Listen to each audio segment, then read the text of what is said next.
Every year since 1989, the Library of Congress has selected 25 films to add to the National Film Registry. The criteria? The films must be culturally, historically, or aesthetically significant. Each week on You're Missing Out, we take a look at one of these films to try and get to the heart of why they were selected and why they still matter. Hello, everybody. We are back, kicking off our season. This is, for the last 4 years, how our season has unofficially started.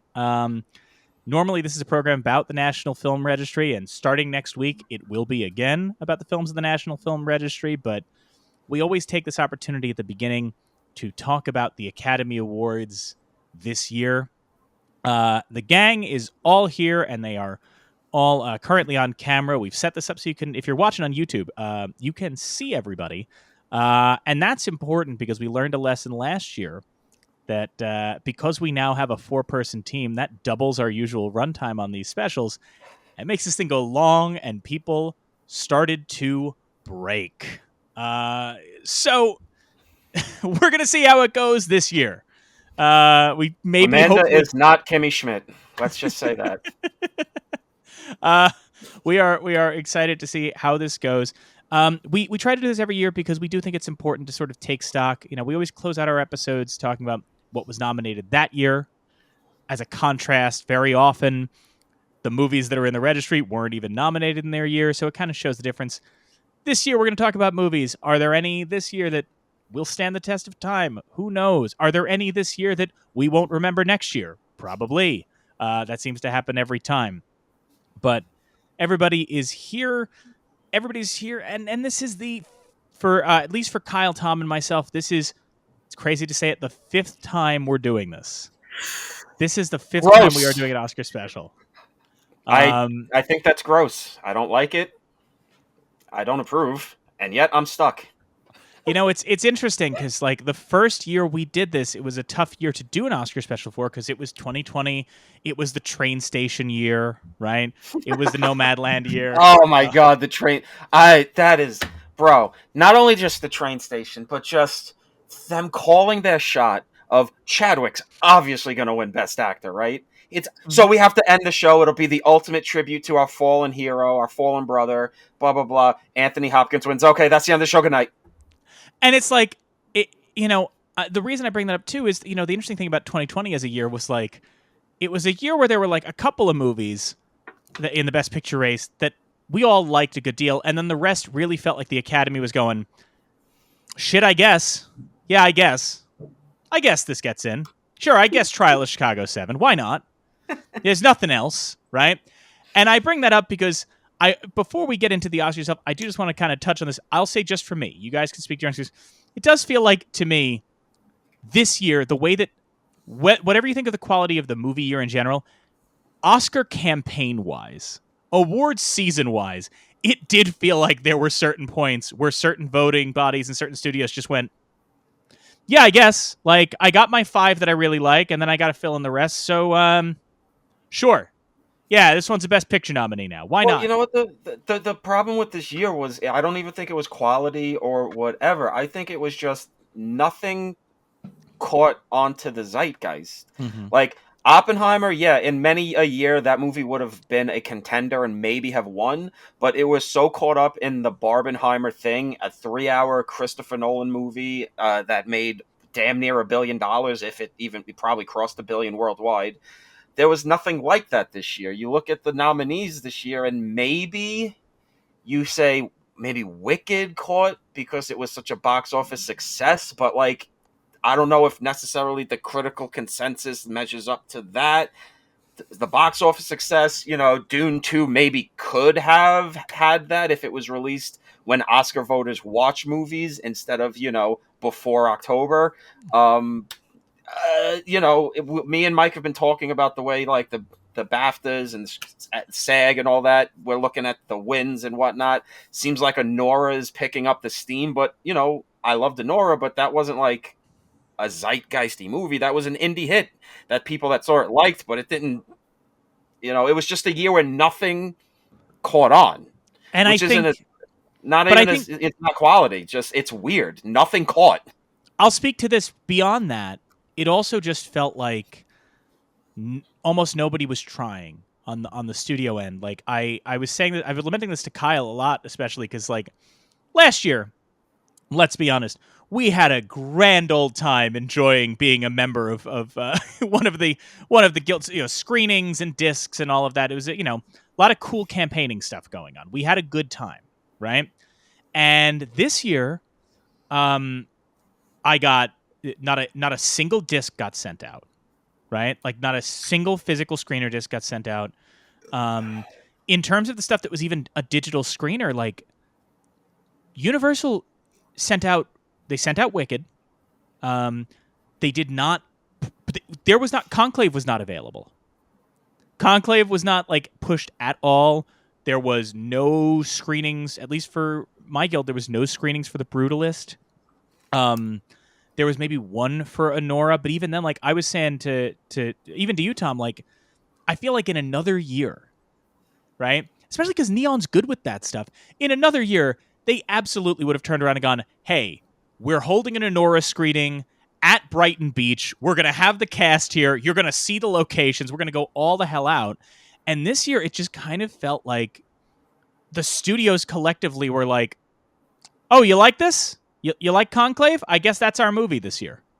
Oh, Wicked made money? I guess we'll campaign that. Sure. But it didn't feel like there was any, and even the ones that did not get any love, and we'll talk about it, but like, again, I mean, Challengers, they put some effort into the campaign. I don't know what happened there, but like, Juror number 2 was not only did they not put out screeners for that or anything, they just unceremoniously dumped it on Max. Well, the movie didn't even get a real release. That's what I'm saying. Like it was an odd year in terms of like it felt almost I'm not going to touch on this any more than this, but there were a lot of people who like in October of 2024 just went, "Oh, there's an election this year?" It felt like the studios collectively like hit October, November and went, Oh, there's Oscars. Oh, we gotta. Geez. I guess we gotta pick that up. It's almost like counterintuitive in that the field was so wide open this year, and yet nobody attempted it. When in past years there were such clear front runners, and yet they'd still try to like knock it off or like make a splash or whatever. Whereas this year, it's almost like. Fucking Joel Embiid at the 3-point line could hit the 3 and win the game, but they froze up and like, I'm going for a layup. It's like, no, you broken down old piece of shit. Don't do that. Do you think Bradley Cooper, with his Maestro run, is sitting back and going, wait, hold on. If I had waited 1 year, my main competition for Best Actor would have been, hey, Timothée Chalamet's doing a good Dylan impression, or hey, Adrian Brody's back. You want to give him another one? Like, do you know think Bradley Cooper's like, if I waited 1 year? I think the thing he's going to take away from is that his movie, that Maestro was missing a song about Bernstein, what genitals do you like? Penis, vagina, penis, vagina. So that's a... Weirdly, this is the only year where I can say that's a perfect segue into what we're going to talk about today. Penises and vaginas. What we're going to do today, this is, we've done it every year. What we're going to do today is we are going to we're splitting this into 2 parts. Part 1, we are going to go through each Best Picture nominee in alphabetical order, and we are going to share our thoughts on those films in kind of like a round table setting. To be clear, what we're talking about today in both parts of this show, what we're talking about today is we're just looking at the films that are nominated for Best Picture. It doesn't mean that we think they're the best movies of the year. It means the Academy did, so we need to reckon with them. And I always offer this caveat. Nothing we're talking about today, we're going to rank everything in part 2. We're going to rank every category. We're going to get wacky with it. We are not talking about what we think is going to win. We are not in the prediction game. No. Trust me, most times the things that we have as number 1 do not win. But we are talking about what we think in terms of quality, in terms of what they did for us, how these films spoke to us. If you feel differently than we do, that's fine. Nobody's coming at you for your opinion.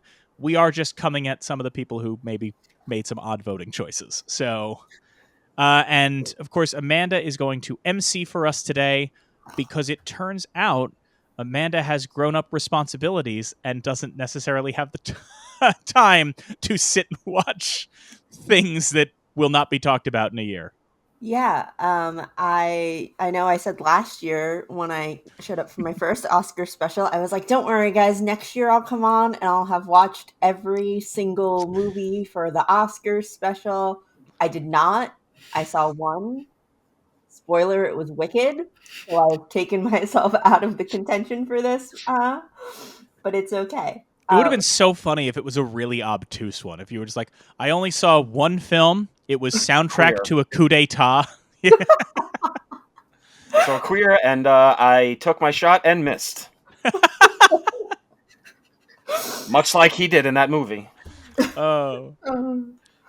Okay, well, like Mike said, we're kicking off with the Best Picture nominees in alphabetical order. So we're going to start with Anora, and we're going to go to Tom first.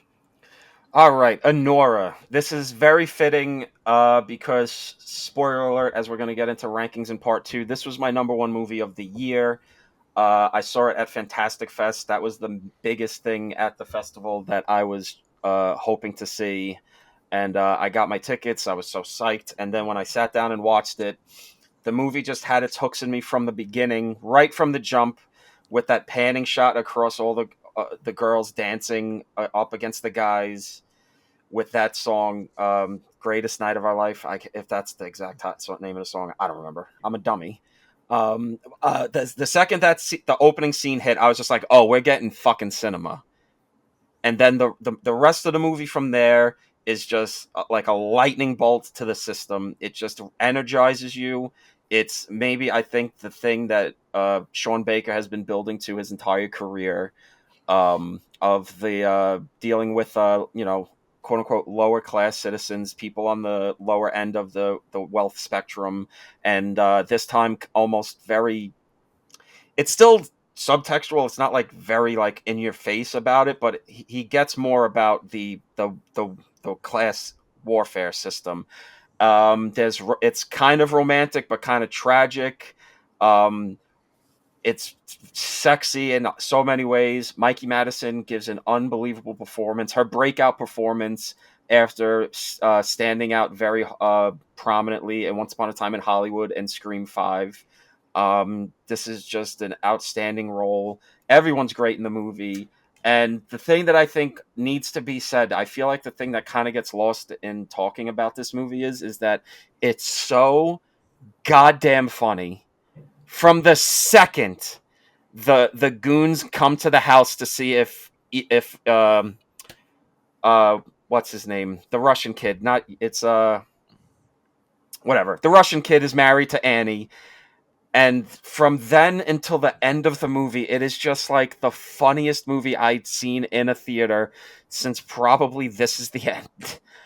And still managing to pack in such emotion and intelligence and just tragic without ever being misery porn, which he's been great at tackling these like sex worker centric, lower class citizen stories without ever devolving into misery porn. You're always entertained watching these movies, even if he can very subtly walk up to you and slip the knife in between your ribs while still not making you feel like you just watched fucking Come and See. I think it's a magical movie. And I saw it again 2 weeks after Fantastic Fest when it was in theaters with someone, just to see if it held up, if it wasn't festival hype keeping me going. And I was just as excited the second time I saw it. This might be a movie I straight up just buy when it from the Criterion when it's not the Criterion sale. Like I don't care saving the extra $20 on that movie. Lightning bolt perfect. I fucking love this movie.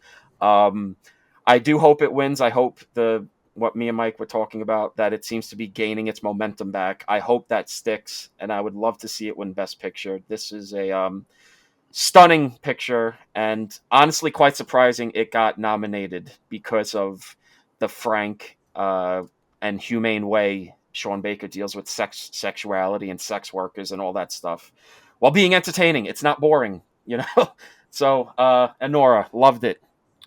Check it out. I Vanya, that's the kid's fucking name. There we go. Vanya.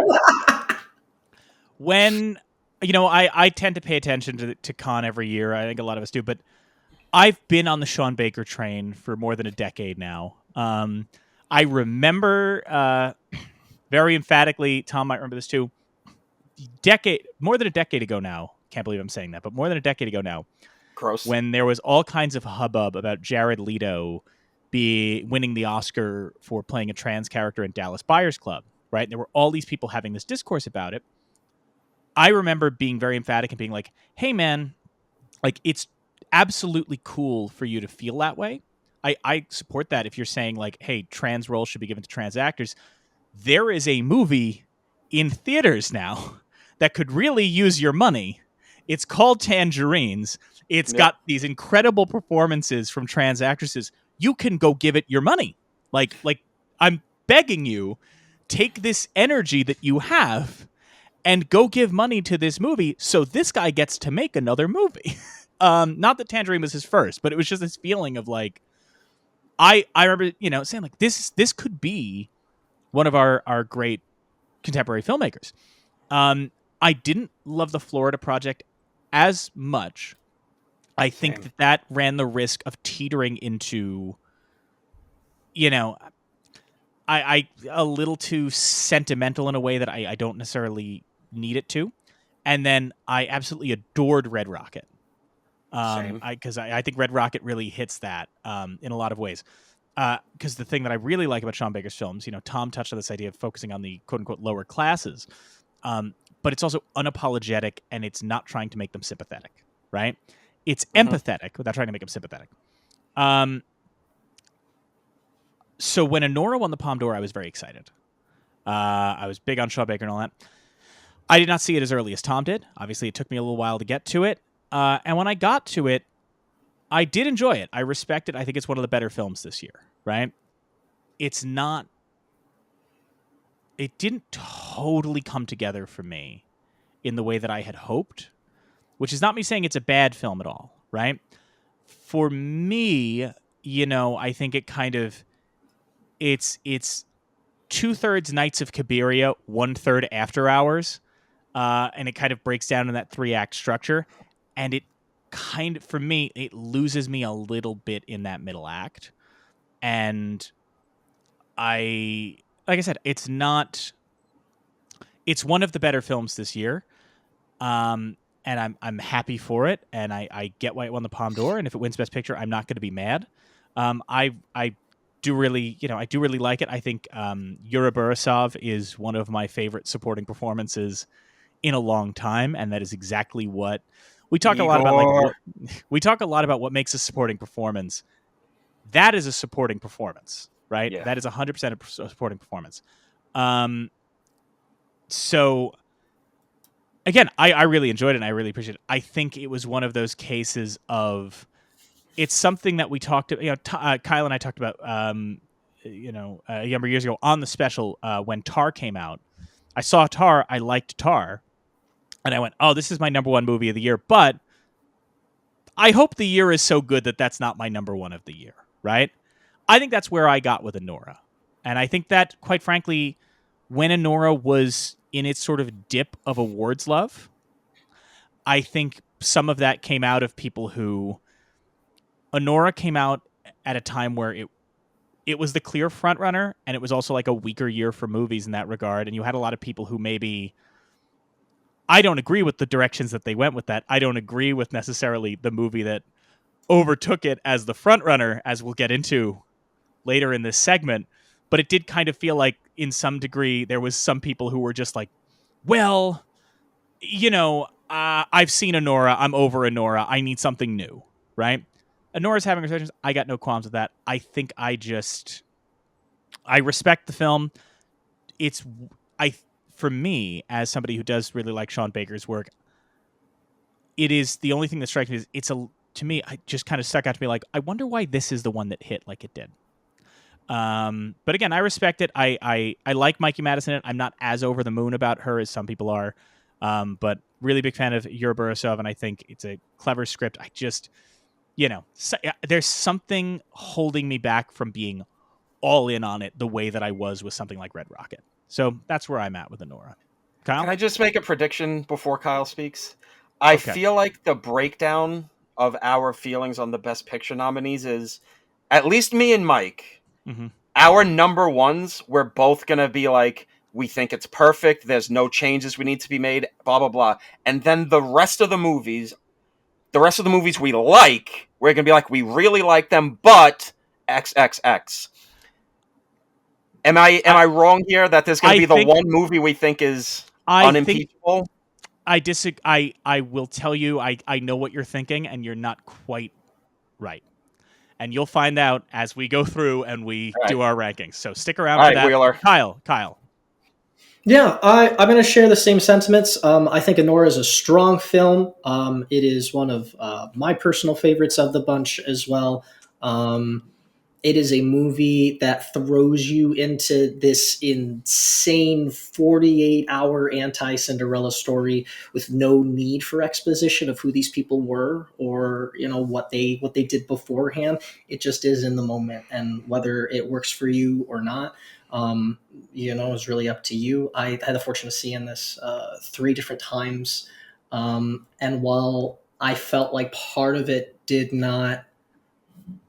the movie did not land as well for me the second or third time, it could also very well have been the fact that I was in a rush to show as many people this film as possible, and it could have just been the rapid succession that I was encouraged to share this film with people. But I also think that is a strong indication beyond us who go and watch these films and seek them out when they're nominated. I think to invoke that reaction of, I need to show my friends who don't watch movies or would enjoy this, to feel like you need to share that with them, I think is a good indication of a strong film.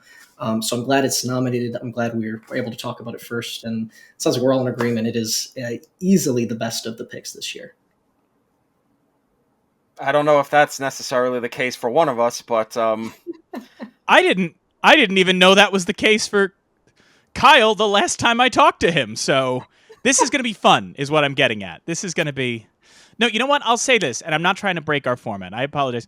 This is going to be the first time where we're doing a 3-person rotation, which means Kyle is not always the last person to speak. And having re-listened to our old Oscar specials, I'm really excited for that, because so often when we do these, Tom speaks, I speak, and then Kyle kicks off by going, I think I'm sort of in the middle of you two guys.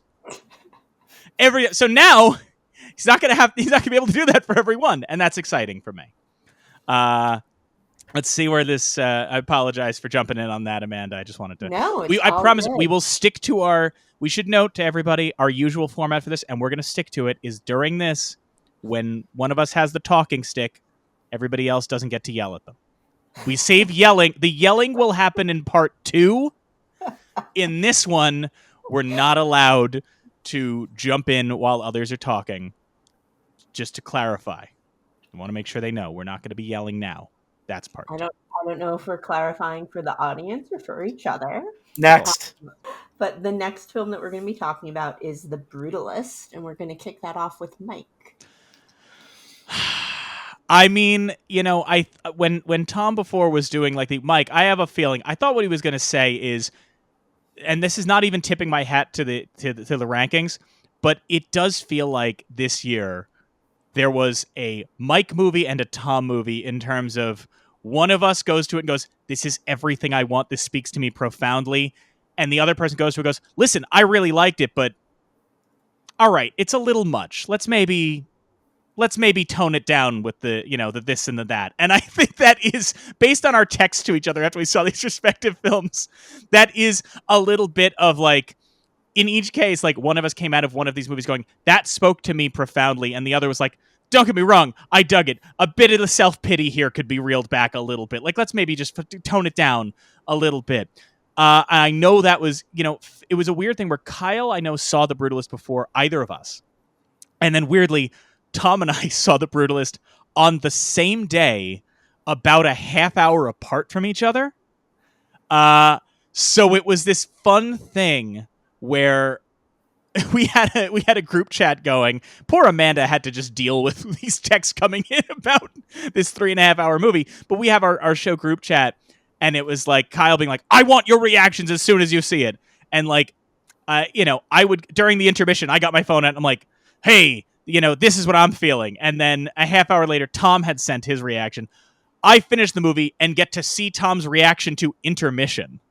And then his comes in a half hour later. This is all to say, I think the thing with this movie, and I think the thing that a lot of voters are reckoning with too, is personal opinions aside, this is a titanic achievement. Like, that's the key thing about this, is that it is one of those movies that it is just a titanic undertaking. And I think its awards campaign has also really been rooted in the idea of, like, we used to make movies like this. Even the act of having an intermission and having an overture is so bold. But beyond that, yeah, this absolutely resonated with me. This absolutely struck me. I thought it was so great to have a film that has no interest in holding anybody's hand. We talked about this even last year with a film like American Fiction, where it's like, it's not interested in giving you the answers, it's interested in provoking thought. This is the epitome of that with this movie. I've seen so many people come away and be like, I fully get what he's saying. And I'm like, he's not saying as much as you think. He's posing questions and he's posing thoughts. That ending in particular, I've seen a lot of people get stuck on that ending. And I think there are so many different ways to interpret the ending of this film. The only wrong interpretation is to take it fully literally, right? The only wrong interpretation is to kind of treat this movie surface level and go, I'm smarter than Brady Corbett. Like, that's the only way to get it wrong. I think it had a lot going on in a way that is very interesting, in terms of, I've seen people kind of complain about it and kind of say, like, well, it's not really about the immigrant experience. I'm like, you're right. It's a character who is an immigrant, and it's about his experience. And he's not meant to be representative of all of the people who came to this country. He's not meant to be representative of anybody other than Laszlo Toth, this character that we have created, and this character whose journey we are going to follow. And, there are certainly people who have qualms with the second half of the film after the intermission. To me, that's just, not only is it firing on all cylinders there, but that is the natural progression of this story. I think there's so much about it on a technical level that I admire. I think the score is incredible. I think the performances are great. I also think there's so much that people get hung up on in terms of, like, for me, I love the fact that we have created this Harrison Van Buren character who is this wealthy, powerful benefactor. And people are like, well, you don't say what happens. I think it's so perfect that this film ultimately concludes his story with the idea of, like, all it takes is one person to stand up and go, that guy did a shitty thing. And the facade all crumbles, right? Because the reality of it is, in American life, and I think this is something Brady Corbett taps into really well, in American life, wealth and power are not necessarily synonymous. Status and power are synonymous, right? Because, we can say it's a meritocracy, or we can say all kinds of things, but Laszlo Toth is a brilliant artist. He's a brilliant designer. But if the people with money don't like it, he's not going to get to making more work. And if the people with money do like it, it's as much them trying to fit in with the people of status. This is so much about status and the ways that status are fragile, right? Even, it's why I love Laszlo saying, well, what is the best way to describe a cube other than its existence, right? That's so much what the film is driving at, and yet the great irony is that at the end, his work is being given importance because somebody is casting a narrative onto it. I don't know. I was stunned by this film. I was blown away by this film. It is, like I said, it's an incredible achievement, and certainly a film that I look forward to seeing again. There's a chance before we're recording this several weeks in advance of the Oscars. There's a chance I go see it again in full on screen in theater before the awards happen. But I have pre-ordered my Blu-ray. I am a big fan of The Brutalist because I don't know how to put this other than I'm a big fan of The Brutalist because of course I am. Right? Like a fucking course I am. Anyway, I've gone on long enough and have barely touched on it, but The Brutalist is very much kind of, it's up there with Killers of the Flower Moon for me last year, where it's just like, simultaneously, I think this is undeniably a Titanic achievement, and also, it is just playing, it's just pitching it right to me. So, that's me on The Brutalist. Kyle? I love this fucking movie. I was pretty confident that one of the films that we've yet to talk about was going to be my number one of the year. And then on New Year's Eve, I booked a screening for The Brutalist.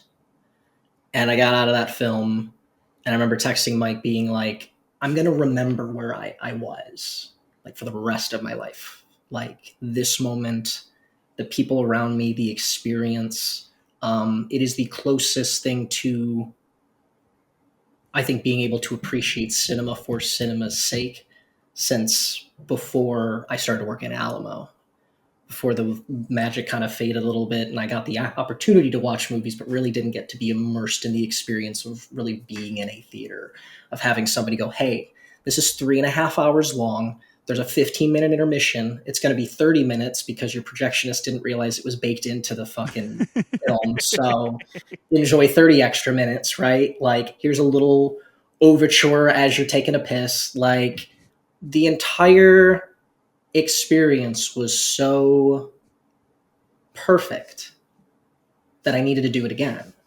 And when the opportunity to see it in IMAX, so one night only screening in the middle of January, I took my dad. I think my dad could tell it was an important film, but it very much put him on edge, but could appreciate what it was doing. And more importantly, he resonated the same sentiment that I have, which is it asks for 3.5 hours, but it does not waste a single minute of it. It utilizes every single minute of it to its advantage. And that's something that I actually thought Killers of the Flower Moon didn't do for me. So, in a way to have something like this be cognizant of time and pacing for me, because I didn't like Killers of the Flower Moon, I didn't anticipate that I would be resonating as much as I did. Laszlo's story is incredible. Felicity Jones gives a performance which apparently half the Academy never saw, which is a travesty. If Kieran Culkin wasn't an obvious front runner, Guy Pearce would be the front runner right now, without question. Everybody gives their all on the field, and you cannot believe, in the same way that you cannot believe that Godzilla Minus One was a $10 million budget, you cannot believe that all of this happened on a $10 million budget. I love this film. Kind of spoiler of where I'm going to rank it, but yeah, I'm going to remember this for the rest of my life, and will be first in line come 2035 when it is eligible for the registry to nominate it. Okay. To be the monkey in the wrench on this one. To be a real John McClane.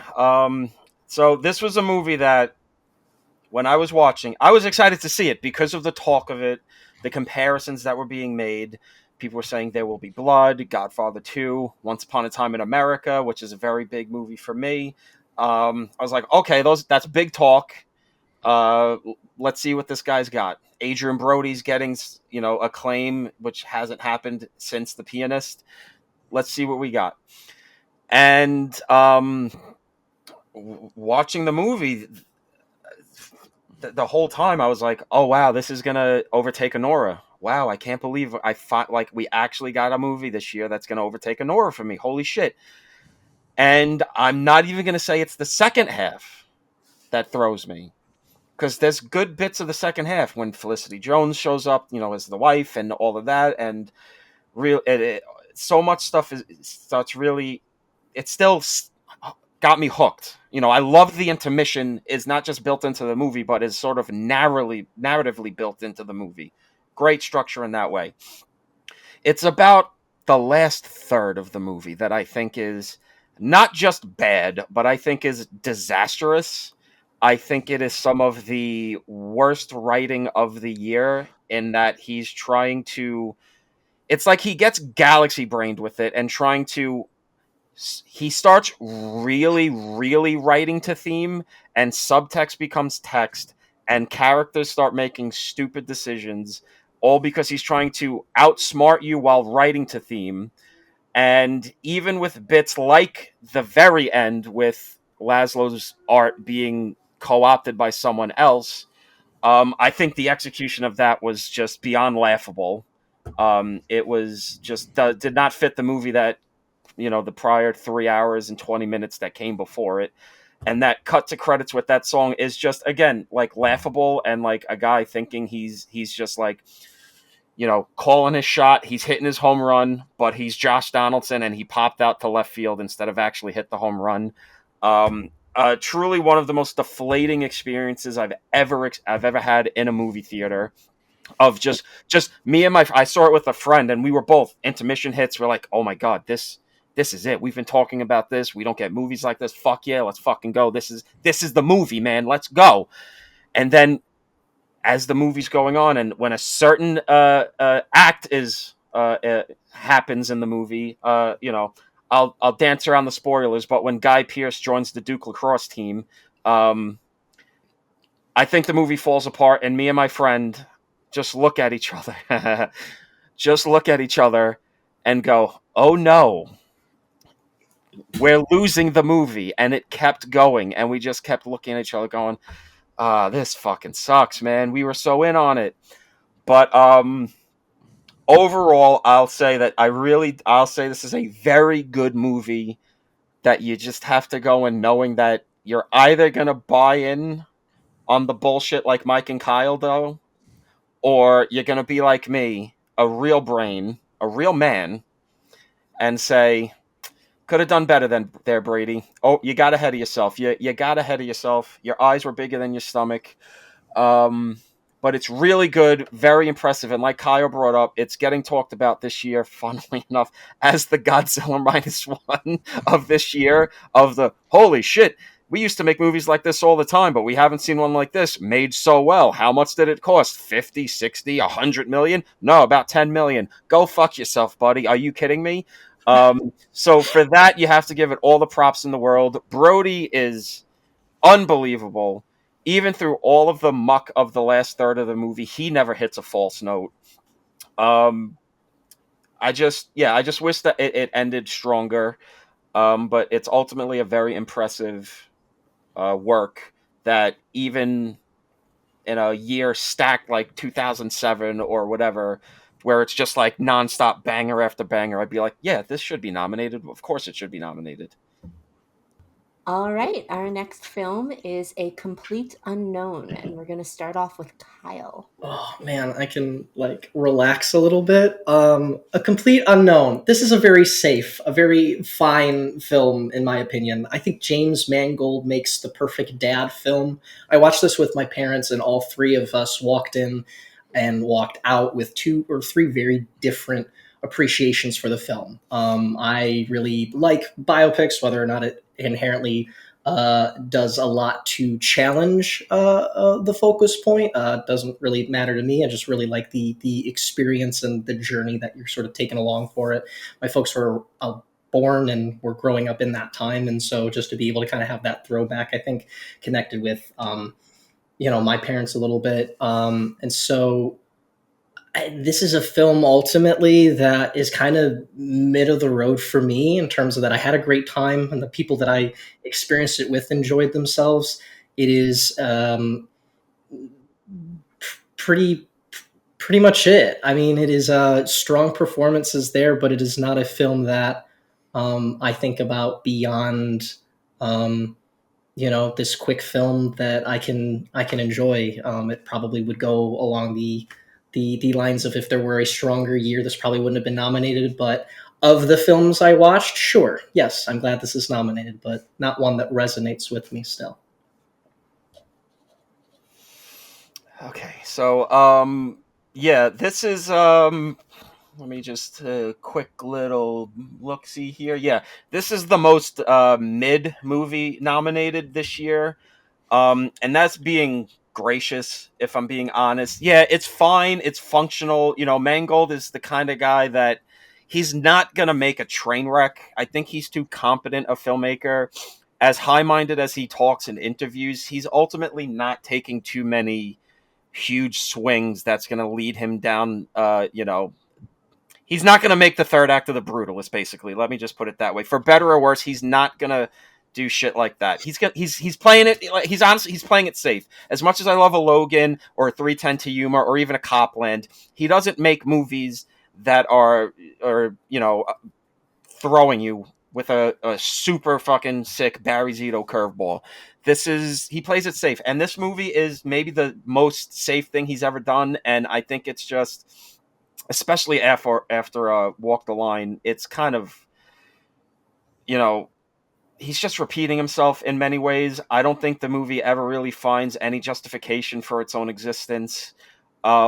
Structurally, it's huge. Its biggest mistake is that Dylan, if you're going to portray Dylan like this, he shouldn't be your main character. You know nothing about him. He's not a human being.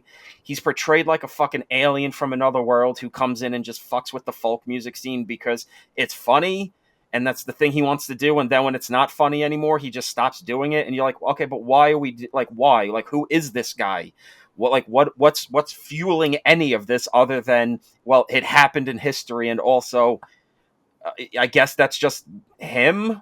If you wanted to tell this story, it's the story from Pete Seeger's perspective or Joan Baez's perspective. It was a gigantic structural mistake to make this movie about Bob Dylan, or at least focus on him. He should be the inciting incident, the tornado that runs through these people's lives, and you don't know why, or you don't know him. You just get this, enigma. It looks fine. Mangold is a good technical filmmaker.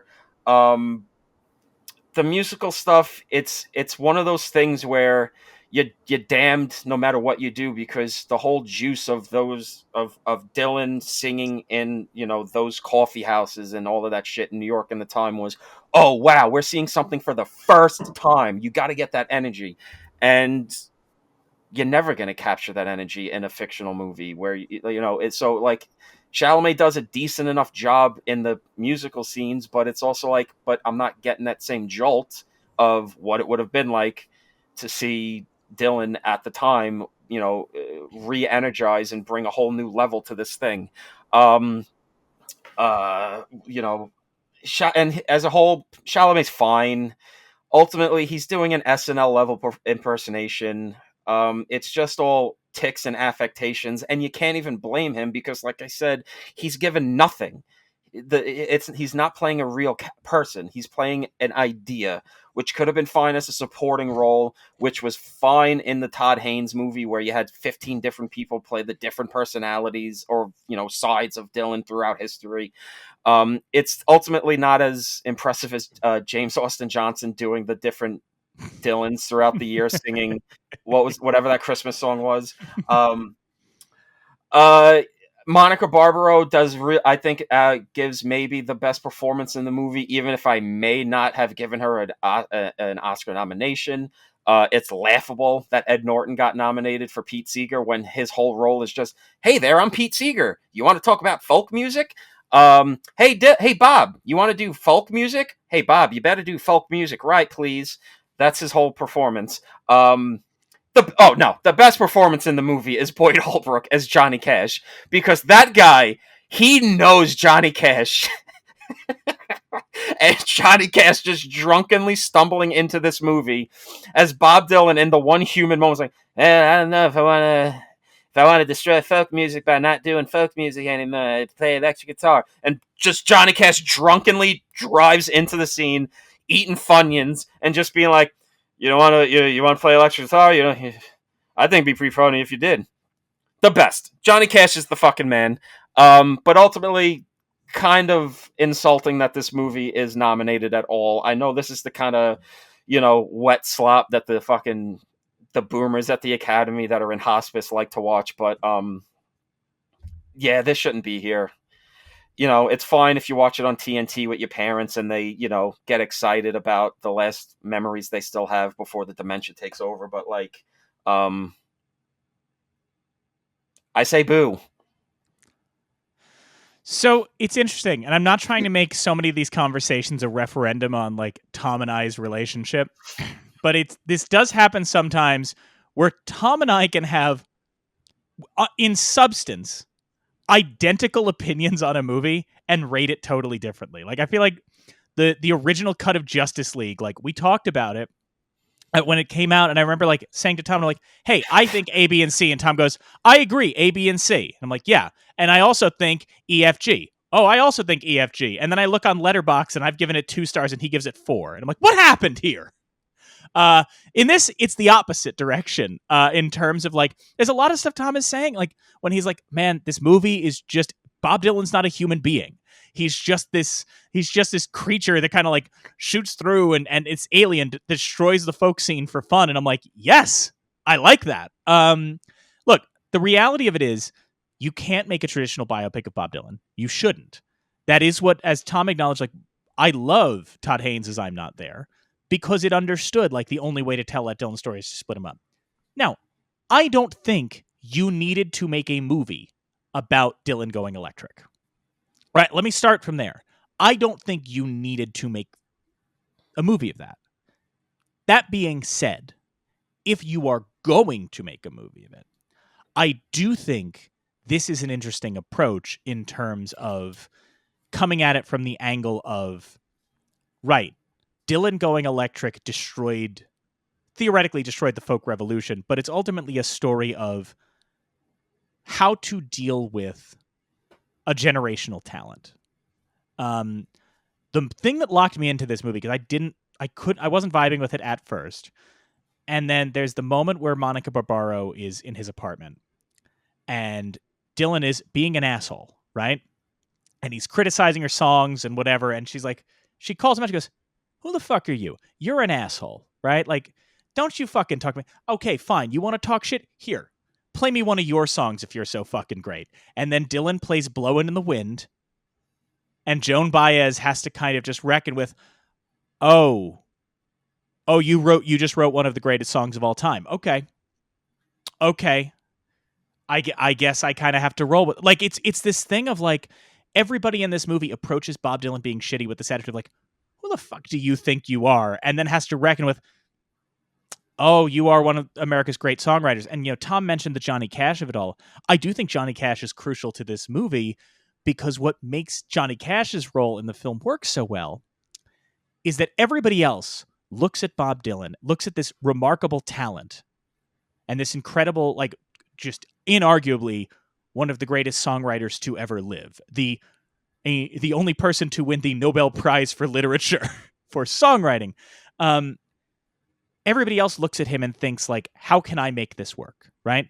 Elle Fanning's character initially looks at him as like a starving artist and it's like, cool, this can be kind of like my guy I can keep around and like I can support him as long as he doesn't get too big. Like, I can keep this under control. And no, you can't.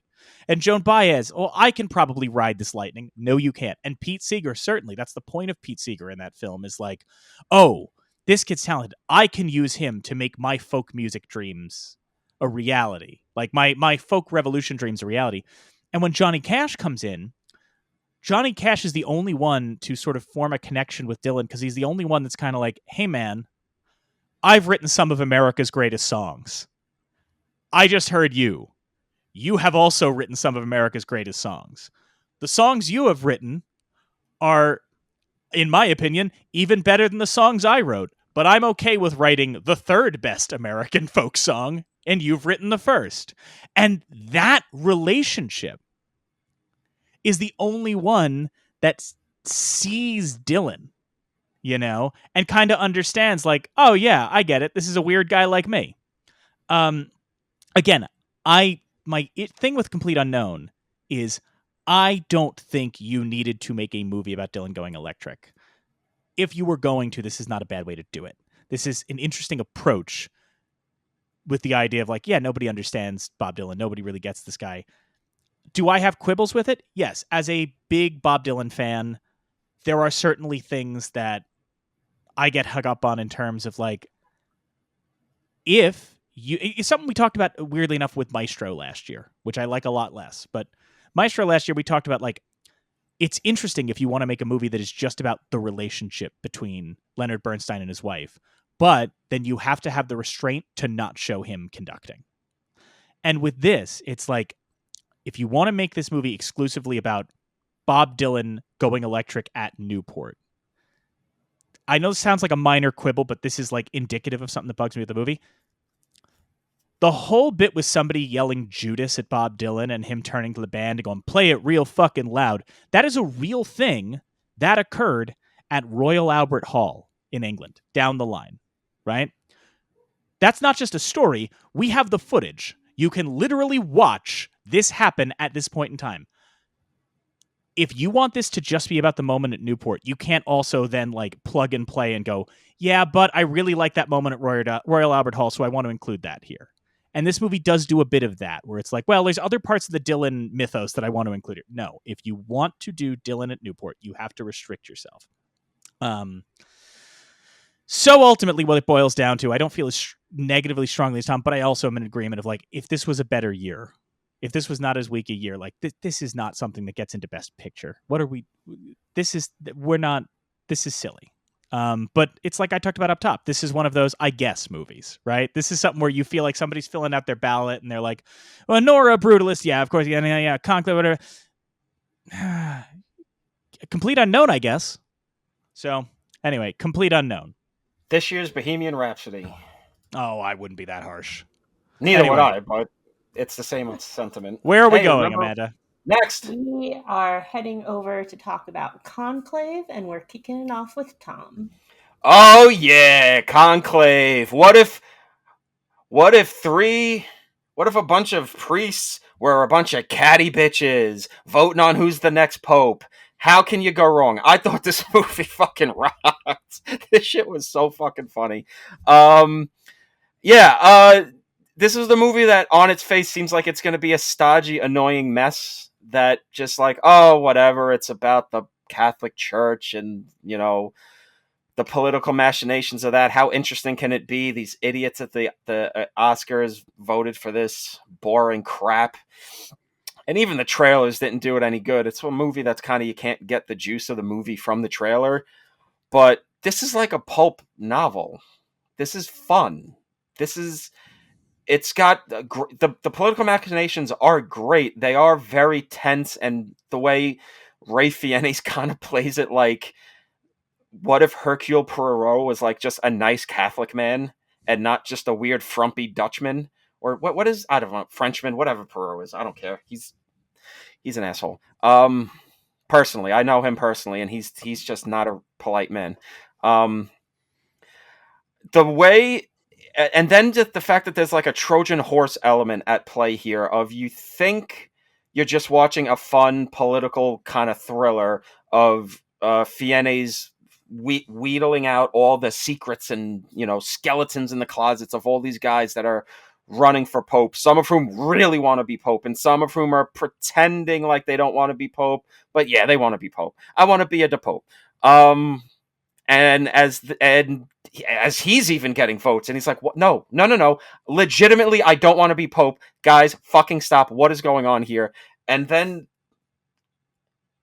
it's kind of a spoiler to even say that there is a twist, but like, there's the way things wrap up takes such a left turn that you genuinely, in a weaker script, you would say, oh, it's a cheat. This kind of isn't naturally built into the story. You can't even see the hints of it. But I think it's such a good, smart way to reckon with the Catholic Church, to reckon with its place in history, with its place now, and how it ultimately is not necessarily condemning or praising, but kind of saying it exists, and if it wants to stay relevant, and wants to be an actual good force in the world, there is maybe a way forward where we can stop looking at the dogma of not just the Catholic Church, but of the time, this conservative liberal fight. No, let's actually look at what the text of what we believe in is saying and move forward with more of a sense of love and hope and acceptance, and literally, instead of dividing, let's come together to be one instead of two. So I think this was one of the biggest surprises of the year for me. I wouldn't go outright say, I didn't give it 5 out of 5 on Letterboxd or anything. I don't think it. Maybe some pacing issues, I would say, that kind of holds me back. Could maybe stand to be a little, I don't want to say sleazier, but funnier to kind of latch onto that like pulp paperback airport novel thing it's got going. But ultimately, I think this is a blast that is very fun to watch, but has a lot more going on than you're thinking it's going to when the movie starts. And the cast is great. Rafe, Lithgow, you got some Tooch. We love the Tooch, a little bit of the Tooch. Isabella Rossellini is there. Really good movie. And even in a good year, I think this would be one of those like at the bottom of the list, but you see why the Academy went for it. This is a very good, solid, entertaining picture. Before you go, Mike, I just need to state for the record, Tom, it's Ray Fiennes. No, he's Ralph. It's Ray Fiennes. We've Ralph done this Fiennes. in 100 episodes, and this is not the first time you called him Ray Fiennes. Ray Fiennes. It's Ray Fiennes. Ralph Fiennes. It's right, Mike, I'm done with this bit, Mike. Okay. So, Conclave, it's one of those ones. It's interesting. Conclave is kind of the holdovers of this year, in terms of it's. I was thinking this even before what just happened a moment ago, and what I mean by that is, this is a movie that I saw the trailers for and went, I don't know, man. I don't know if I need to see this. And Tom saw it before me and said, hey, it's actually a lot more fun than the trailers make it look. It's exactly how I felt about The Holdovers. Similarly, it's a movie that I looked at when I finally watched it, went, man, I get why people are resonating with this, but also we used to get this movie all the time 30 years ago, and it wasn't particularly remarkable, and yet now we're talking about it. And I say all this before the fact that if you go back and listen to our Oscar special last year, it's The Holdovers is like the fourth film we talk about. Tom goes first and kicks it off by going, oh yeah, baby, The Holdovers! We're talking The Holdovers! Because he's getting tired. And just now, Tom kicked off Conclave by going, oh, Conclave! It's Conclave! So, weirdly, they kind of fall into the same spot. And again, I like The Holdovers and I like Conclave, but I really, a lot of the time while I was watching Conclave, did find myself going, it says a lot about where cinema is now. That this is the kind of movie that would have come out in 1996 and made a good amount of money because it was an adult drama, but not a living soul would have gone, Best Picture. Nobody would have done that. Like this would have been, this is like, it's got the energy of an Ashley Judd thriller from back in the day. It's got the energy of a Double Jeopardy. And yet, it carries this extra weight. I think it's a well done film. Like I do. I dug it. But it is a case, I keep saying this, and I'm not trying to be too much of a downer, but it is a case of like, in a stronger year for movies, this might still be in, but this is not reaching the levels that it's reaching. In a stronger year for movies, this isn't winning the BAFTA for Best Picture. None of that. I enjoyed it, and I'm happy that it has its kind of cult following that it has now. It's good. I'm glad I saw it. I kind of hope it's not one of the ones that wins Best Picture, because I think if it does win Best Picture, it will be in that category of a coda, where it's like and I'm not dismissing Coda. I like Coda, but it's a thing where like Coda or you go all the way back to like the 40s, like a Going My Way, or one of those movies where it wins Best Picture, and when you find out it wins Best Picture, or Tom Jones in the 60s, find out it wins Best Picture, and you kind of have to say to people, so look, this was the vibe at the time, right? Like this is where we were at. People really dug it at the time. Not because it's terrible, but just because you go, really? That one Best Picture at the Academy Awards, you say. So that's my feelings on Conclave. Yeah, I share a similar sentiment. It is not a film that really resonated with me. It was one of the last ones that I saw of the list. It is definitely a movie that is better than the trailer gives it credit for, but not one that I found myself thinking about or stewing over. I've seen it twice now, and I felt about the same both times. I am glad that I enjoyed it. It is the stronger of the films this year, collectively, but it is not one of the movies that I would have personally put in the Best Picture category. The next movie that we are going to be talking about is Dune Part Two, and we're going to have Mike kick us off. Did you guys know there was a Dune Part 2 this year? I don't mean to be that mean about it, but it is weird. Ooh. No, it is. No, I'm saying it is weird that, like, if you go back, I keep referring to our old Oscar specials, but I think about this one a lot in particular, which is Dune 1 was so... It was hyped to a degree that both Tom and I were agitated on that Oscar special that year, because I remember Tom vividly going, guys, I get it. It's nice, but it's half a fucking movie.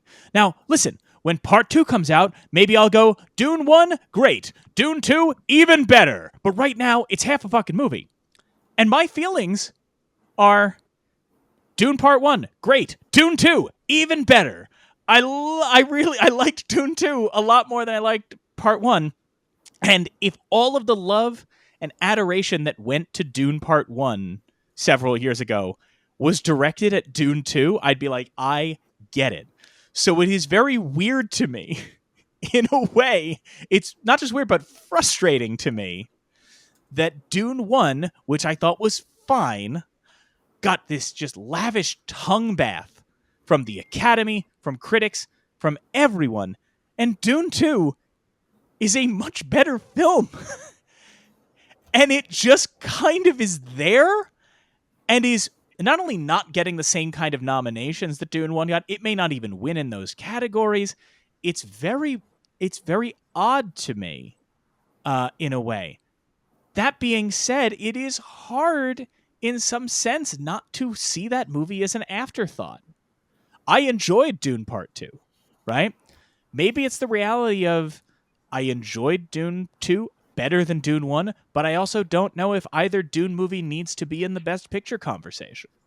And again, I liked Dune 2 better. It's tough to talk about because, again, we're talking about this, I guess, feeling of the Oscars this year, right? And it does kind of feel like even for Oscar voters, I think if you went up to members of the Academy who voted for it, they might not even remember that Dune Part 2 is nominated for Best Picture. It's so weird. That movie just exists in a void, in a vortex. Some of that might have to do with Dune Messiah being on the way and them kind of maybe seeing this as like a Two Towers type situation. But it just kind of feels... It's very odd to think that this movie... Simultaneously, I don't know if it needs to be in the Best Picture conversation and also feels like people are taking it for granted. It's very odd.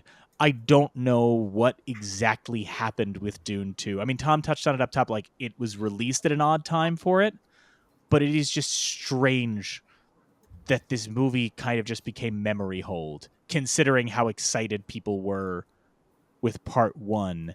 It's almost as though, and I know it's a Best Picture nominee, but it's almost as though Dune 2 has been responded to the way that people anticipated Avatar 2 would be, where it's like, people are just going to memory hole that. They're going to say they like it, and then they're going to memory hole it. And Way of Water has endured. And this, it feels like a lot of people have already forgotten that Dune Part 2 came out. So it's weird. Again, I liked it. I think my issue is, if you asked me what I liked about it, my only answer I can give you is it did the parts of the book that I like best. Like, it's just the part of the book I like more. And the reason I like Dune Part 1 less is it's the part of the book I like less. And that's all I have to say. So, Dune Part 2, it came out. Kyle? It did. Yeah, it did. And it was like a whole month of people going, Dune, and then we kind of moved on. I was one of those people. I loved Dune when it came out. I still like Dune just fine, but it is not a movie that I have thought about revisiting. Part of that might also be the fact that I spoiled myself and watched it in IMAX and with the giant format, and my God, that is a gorgeously shot film. But I share the sentiment that you do. Dune 1 was a film that existed. And I was pretty optimistic that as long as they stuck the second landing, that we could revisit it and maybe be a little bit kinder to it. But in all intents and purposes, Part 2 is the better of the Dunes. If they are setting this up to be a Lord of the Rings situation, they're going to be disappointed from what little I have read of Dune Messiah, because it is not nearly as good. It's not good. But it is still a fun time. I'll be curious how people look at it in a few years. But you're right. I even kind of forget that it's a Best Picture film. Objectively, in the technical categories, absolutely. Cinematography, production design, these are all things that it well deserves. But it is hard for me to look at this in the same vein as Lord of the Rings and go, yeah, that's a picture. So I'm glad I saw it. I would like to revisit it in IMAX one day if they ever have the opportunity to show it again. But it is not a movie I think about very often, and I'm not entirely sure why that is. Okay, so I think the reason why people don't think about these movies very much is that Denis Villeneuve can be a little too boring for his own good. Just gotta say it. He's a little too up his own ass, and I've said this for a while with people. I said it after I saw this one, Dune Part 2, to friends and whatnot, is that it's good. He got the book onto the screen and whatnot, but he's a little too stuffy and pretentious for a story that is ostensibly so goddamn weird and filled with weird little details. Like, Dune Messiah. That man is going to make a movie about Paul Atreides becoming Space Hitler and having a worm child god baby. That's absolutely going to not work for this man's tone whatsoever. I don't think this is a Lord of the Rings situation. I think it's straight up just, it came out in the summer and too early in the summer, so they just forgot. I'm not joking when I say they only watch shit from October to December. If it came out before then, you're not a real movie. So it's an annoying trend of theirs that I fucking hate. But I'll also say, kind of counter to what you guys are saying about how if Dune 2 sticks the landing, it'll make the whole thing feel a little better. I feel differently having now seen Dune 2. It all could have just been one fucking movie. Dune 1 is too goddamn long of setting up nonsense. And you're just like, okay, this could have just been 45 minutes. And then the rest of the movie of Dune 2 could have been 2 hours. And you would have had a 2 hour 45. If you want to go 3 hours for the whole book, go for it, baby. I don't give a shit. But fuck me running. This is not a 5-hour goddamn story. I mean, the pacing of this shit is fucking bad. Like, the first... It's kind of like you're looking at early Game of Thrones and late Game of Thrones, when it's like, oh, we've got so much time to take before, George gets the final 2 books out. We can take our time, and when we get to them, we get to them. And then when they realize, oh, he's never finishing these books, we have to run through the final 3 books now without having them. So we're just running through fucking everything. That's Dune 2. It's like, oh, we got all the setup out of the way. Now we're doing all the weird stuff and the crazy stuff. We got Javier Bardem going, Lisan Al-Gaib every 5 minutes, which, listen, I'm a big fan of that. Lisan Al-Gaib all day, buddy. I hope you bring some of that energy to the Cape Fear remake you're doing. Another negative I have to ding it with is that it forced me to watch Austin Butler again, which is just something I can never tolerate. I don't like that man. He should be stuck in just only doing streaming TV shows. Like Yahya Abdul-Mateen is now going to be a Disney Plus guy. That's where you belong. That's your lane. You're just that. Yeah, it's good. It's really good. It's better than the first one, but it makes you annoyed that the first one even exists because it all should have just been one goddamn thing. I hope Dune Messiah works out. I don't know, because that's where it really gets fucking weird.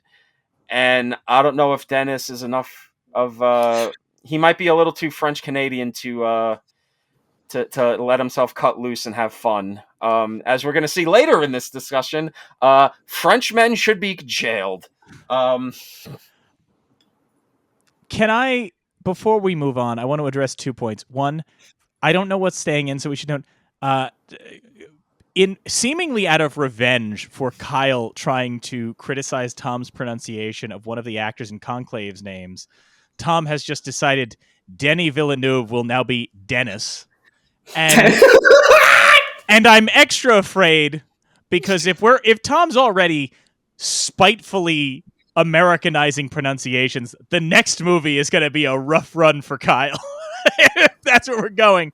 But I also want to touch on real quick, and I apologize for derailing us, but I just think it's so goddamn funny that the Dune segment was me going, you know what? I actually agree with this thing Tom said 3 years ago. And Kyle going, I also agree with this thing Tom said 3 years ago. And Tom going, fuck that guy, he's wrong.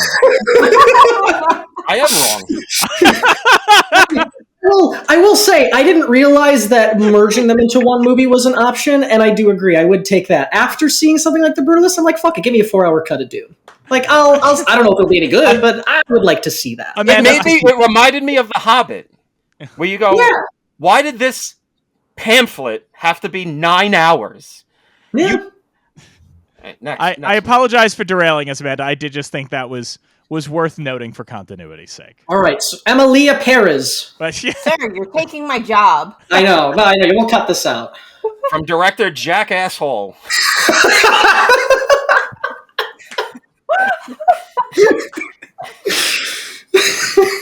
I love this work. I love this work from Jack Horner Productions.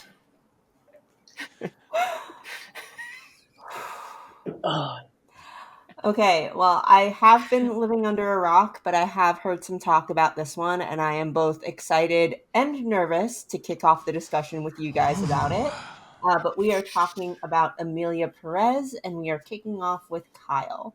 Yeah, what a misfortune that I have to start with this. I'm just going to tell you right now, this is, out of the films that we have to talk, this is the one that I'm least favorable about. I do try to do my due diligence to try to find something of positivity for all of our films, even if I don't inherently enjoy it or not. But I couldn't with this. There were 2 musicals nominated for Best Picture. And my day job, I am in theater licensing. And so, of course, the conversation of both of these films came up. And being the film guy in the office, people said, what about that Emilia Perez? Have you seen it yet? And I said, nope, I haven't yet. And then everybody shared me the clips of all the things everybody was upset about. And I said, sure, that looks pretty bad. But, I like to watch it in context to see if it's any better myself before jumping on the controversy. And guess what? It didn't make it any better in context. I will say, though, that Zoe Saldana is probably the only good part about this movie. But what confuses me about it is why somebody who is in 4 of the 5 highest grossing films of all time, why are you doing this? Like, you had fun. Like, whatever you had, you ate, girl. But, like, you don't have to do these types of film. Like, you could be in good movies. I mean, why? Same with you, Selena. I mean, why? I did not care for this film. I don't remember a lot of this film. I don't like this film. I don't know what more to say about it. Yeah, sorry. Oh,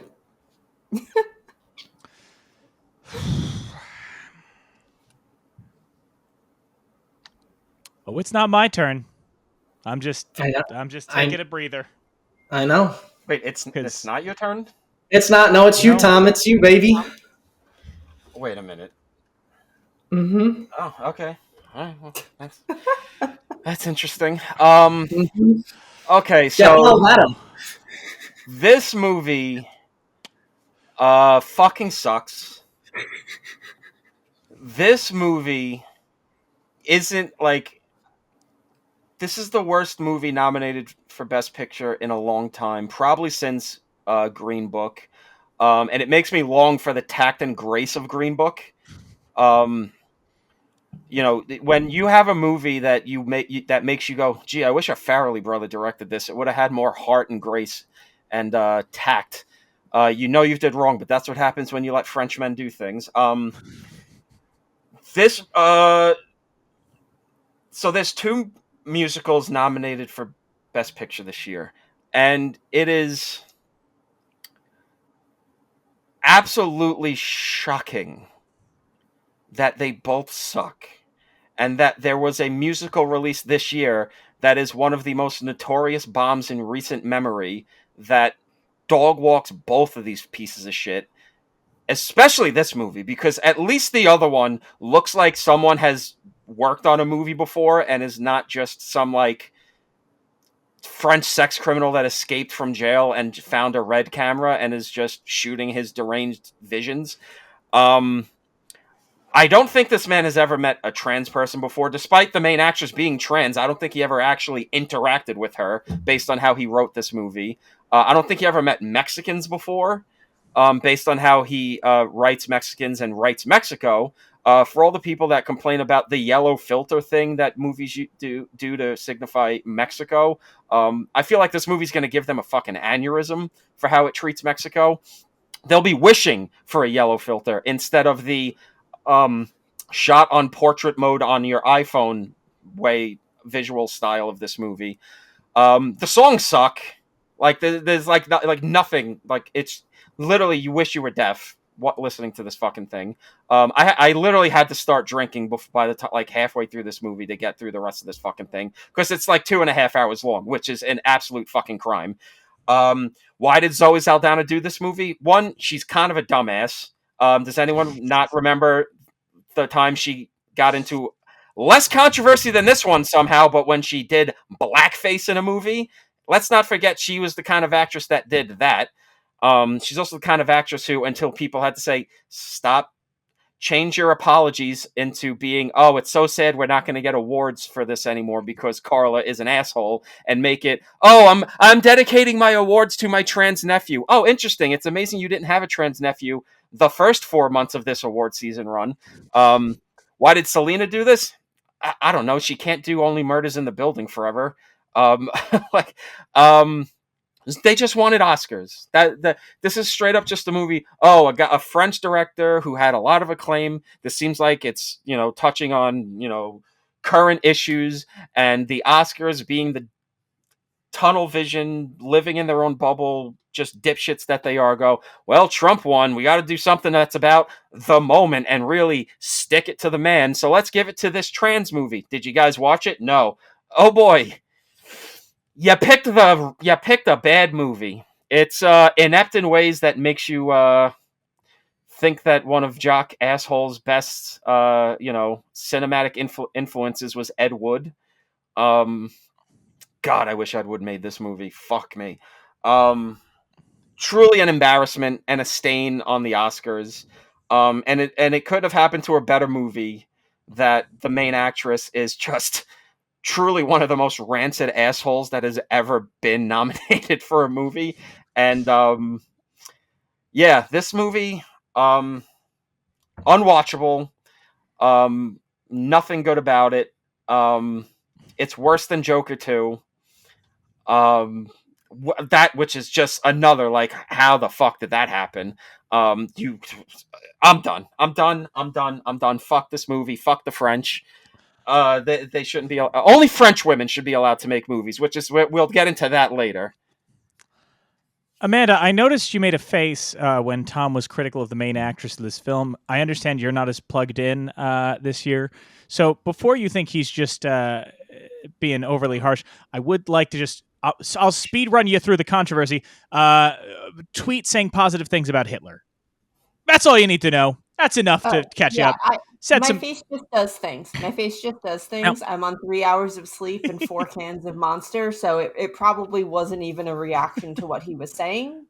So so much as just my face doing a thing. in any event, listen, I don't necessarily go as hard as either of these two gentlemen about this film. That said, I will fully agree with Tom.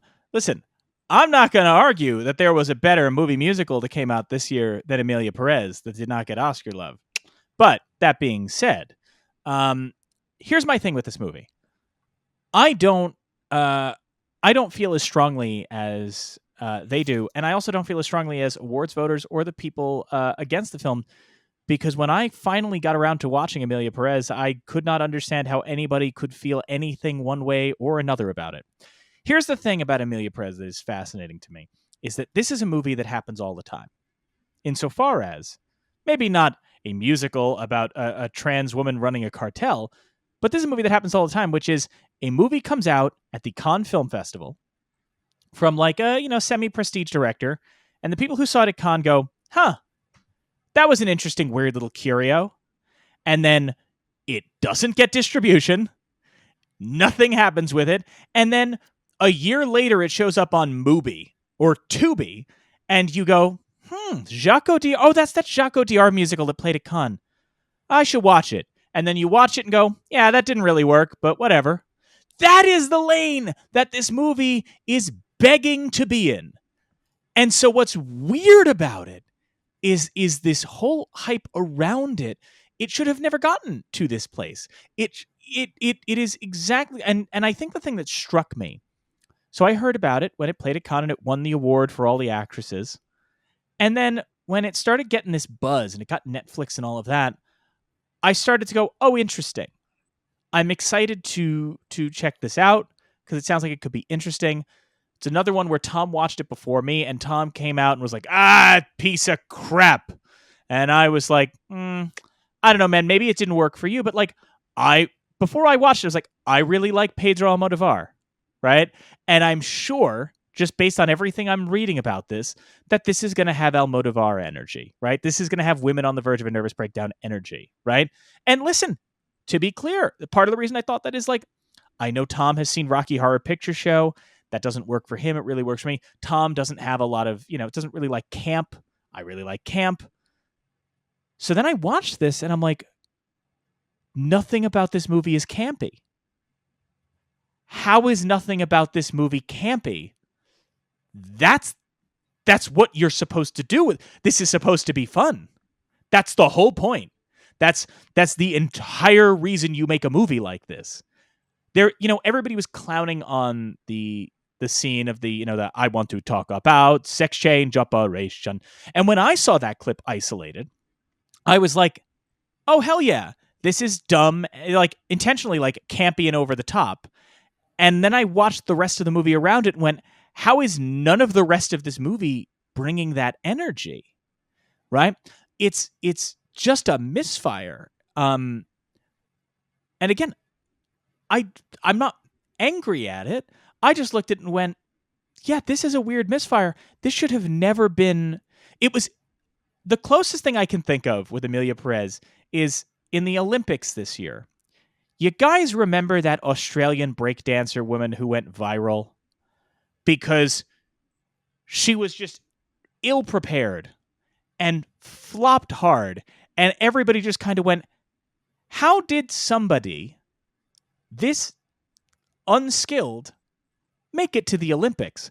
That's what it feels like watching Emilia Perez in the Oscar conversation. I'm not even mad at the movie so much as I'm going, what systemic failures occurred that allowed this to even reach this stage?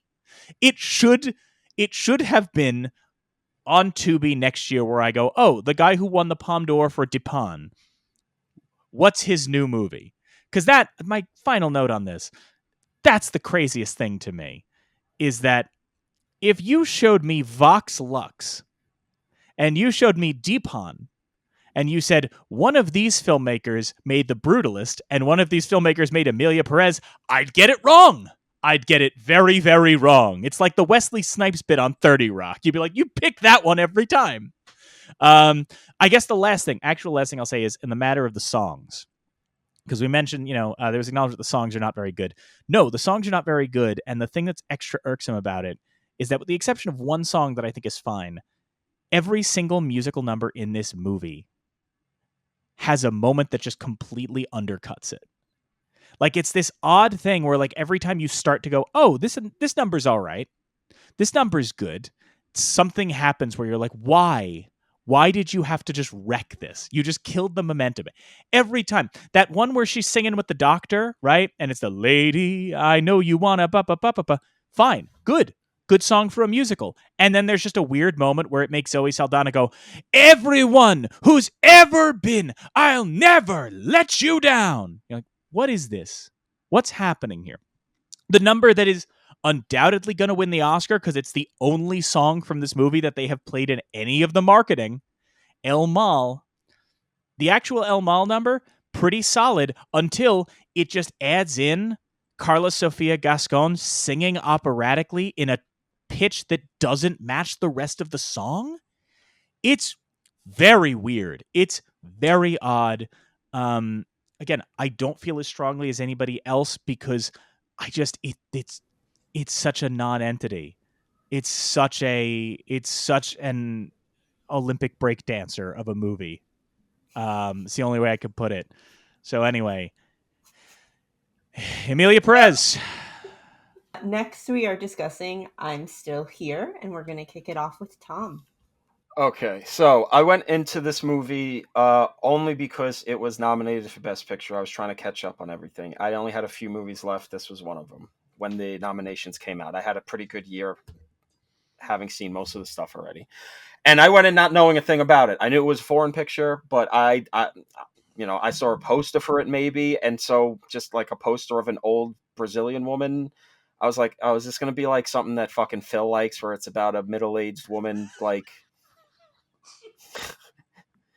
just a middle-aged woman being like, oh, like I wasted my life and now I'm gonna take control of my life again, and like it's about being a brassy broad in a world where they don't like brassy broads or whatever. Like something that if it was in America, fucking what's it? Annette Bening would be the star.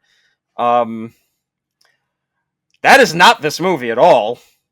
I was quite stunned from the jump at what this movie was going to be about.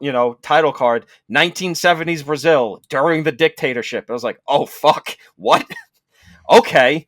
And this isn't like some crazy, like, violent, psychotic movie about the dictatorship where it's like, I don't know, it's not like even the Schindler's List where you're like getting in there and seeing the violence of it, but it is about the violence of the dictatorship and of the disappeared peoples, but it's about the violence psychically, emotionally, the violence done to your soul of losing a loved one and never really getting that answer of, did we actually lose them? Is the hope ever really gone? And having to live with that never-ending question.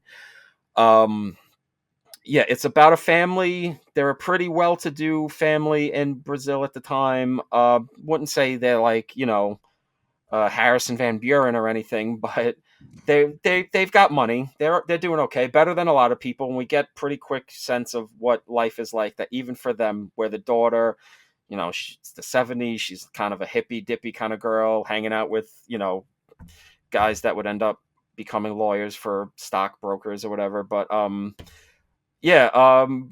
you just get the sense there's tension, and even you get what's great about this movie is that you spend so much time just with the family and knowing the family. You get the little hint at the beginning of the military stuff that's going on, and the dad and his friends talk about it a little bit, but it's really just we're knowing this family, the dynamics, and what their whole thing is, until everything is upended, the father is taken away, and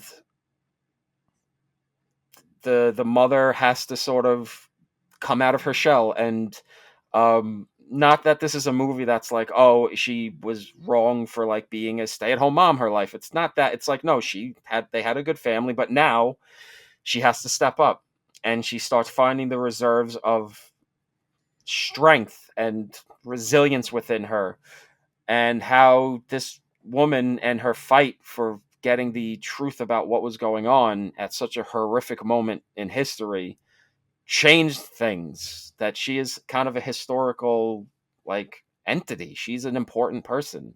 And it all just started from such modest beginnings. She was just a mom, happy to be a mom, have her kids.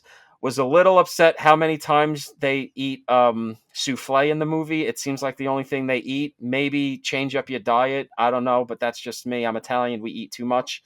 I thought it's an incredibly powerful movie, man. Like it blew me back. I didn't expect this going in, and even as it was going on, it was just taking me by surprise. The restraint and the emotional wallop it would pack. I would mainly ding it for I think it overstays its welcome. I think there's a natural endpoint to this movie, and it keeps going from there. It's where you're like, all right, I get why you're doing this because it's a true story and you're trying to like cram it all in. But I think if it just trimmed a little bit, found the proper endpoint for it's there. Find that proper endpoint. I think it would be a 5 out of 5. But I think this is kind of an extraordinary movie. Fernanda Torres is astonishing. She's fucking great. Everybody's great in this movie. It's just and it's shocking to find out that this comes from the guy that did the Motorcycle Diaries, which I haven't seen since it came out, but I remember not really vibing with when I saw it. But I think this movie is just fucking just fantastic stuff. Really, really blew me away. Yeah. So, I think a lot of people didn't really appreciate the breadth and enthusiasm for Brazilian cinema until this year, in terms of like, we talk about in the last couple of years, the idea of like fan culture has really invaded awards season, and people were not prepared for Brazilian movie fans. They were not. And I think part of that is there is this odd thing that happens. I've lamented this a lot when it comes to African cinema, and I understand I'm talking about a continental cinematic movement rather than a country in that regard, but like, you guys have heard me many times lament, like, there's a lot of great films coming out of various countries in Africa and the African continent that are just completely ignored because the cinephile community really only focuses on a few pockets of cinema and treats that as world cinema, right? Brazil is another case of that. India as well. Like, we all are aware that there's this robust Indian film industry that is just not recognized by the world, except for RRR 2 years ago, right? Which was so cool. Brazil has this rich cinematic landscape. O Pagador de Promessas, I think, is the film that won the Palme d'Or. That's really, really good. I'm going to forget the other title. It's, I jotted it down. Auto de Compadecida is very good at Dog's Will. And the one that, because I've dipped into Brazilian cinema, I'm just going to put this out there. Tom, I'm going to name a movie I don't know if you have heard of. It's like on Tubi. You can seek it out. If I'm Still Here made you want to watch any other Brazilian films, there's a movie called Elite Squad. No, I haven't seen it, but I do know of it because that guy made the fucking RoboCop remake. Elite Squad is going to, I mean, that's all it's going to take for you. You're going to be on I love board. the actor too, Wagner Moura. He's great. Yeah. So I would definitely, yeah. Yeah. But that's all to say, like, there's all this great Brazilian cinema. City of God. Yeah. And of course, Central de Brazil, Central Station, for which Fernanda Torres' mother became the first Brazilian actress nominated. And of course, her mother shows up in I'm Still Here. But all of that to say, so I was aware of, this rich Brazilian cinematic landscape. But even so, this movie snuck up on me. I think it snuck up on a lot of us in terms of it was the Golden Globes, right? It was the love from the Golden Globes, and especially Fernanda Torres winning, that had a lot of people go, oh, that's interesting. But, Hollywood Foreign Press, who knows? And then the Oscar nominations come in. And not only does she get the actress nomination, but the biggest shock to everybody is that this gets a Best Picture nomination. Mm-hmm. Right? Everybody was kind of like, whoa, hang on, hold the phone. It's only been in the last couple of years. We even remarked upon it jokingly in our last Oscar special that 2 foreign language films were nominated for Best Picture. And Tom made the crack that he's like, the Academy just figured out other countries make movies. And now this year, you have 2 nominees in Best International Feature that are nominated for Best Picture, which is extra cool. So I was just waiting for it to come out. And thankfully, it opened at the art house cinema that's just like a 3-minute drive away from us. And we went to see it. So I was prepared for a commendable film, right? I was somewhat aware of Brazilian cinema. I was somewhat aware of that. I was also aware somewhat of the coup itself and the history behind that. And by the way, anybody who is listening to this who watched I'm Still Here and went, oh man, it's wild that things are fucked up in other countries too. It's not just us. I have some incredible news for you. Google Operation Brother Sam. Spoilers. What happens in this movie is kind of America's fault too. Just Google it. Just Google Operation Brother Sam. It's on us. Whoops. So, what I was not prepared for is just how profoundly emotionally affecting this film is without ever being manipulative. Without ever once having a manipulative bone in its body. One of the smartest decisions this movie takes is never letting Fernanda Torres betray, even to us, the emotion that she is fighting so hard to keep from her family.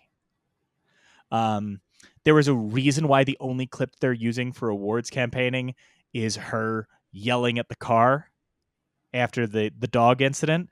And the reason that they're doing that is because that is the only moment in this movie that feels like Oscar bait. And I don't mean that as a criticism of the film. In the context of the film, it's not Oscar bait. It's a natural expression of rage, right?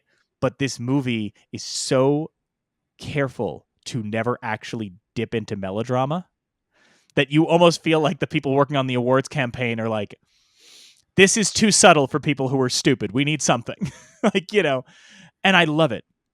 I'm like Tom and Kyle insofar as like this was one of the last ones I got to because I wasn't expecting it to get the kind of awards love it did. This was like a sneak momentum at the end. And I went in and I went to see it, and I wasn't expecting to be disappointed, but I certainly wasn't expecting one of the year's best films, right? I was not expecting something that made me rethink not just my rankings of the films, but like how I thought about the year cinematically. Just powerfully potent. Fernanda Torres, incredible performance. I think my first text to Tom after I got out of the movie is somebody else is probably going to win Fernanda Torres's Oscar, and it's going to make me mad. So anyway, I'm still here. I thought it was a remarkable, impressive work. Kyle?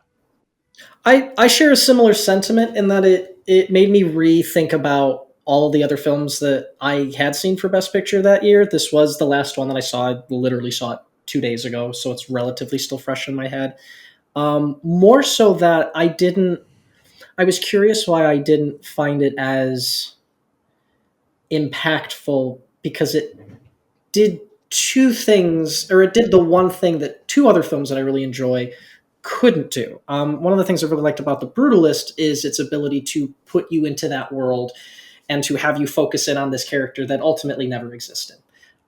Nickel Boys, which we'll be talking about in a little bit, similar thing, based on a book on an actual school in Florida, but ultimately not an actual story, more of an historical fiction of things that actually did happen in that school.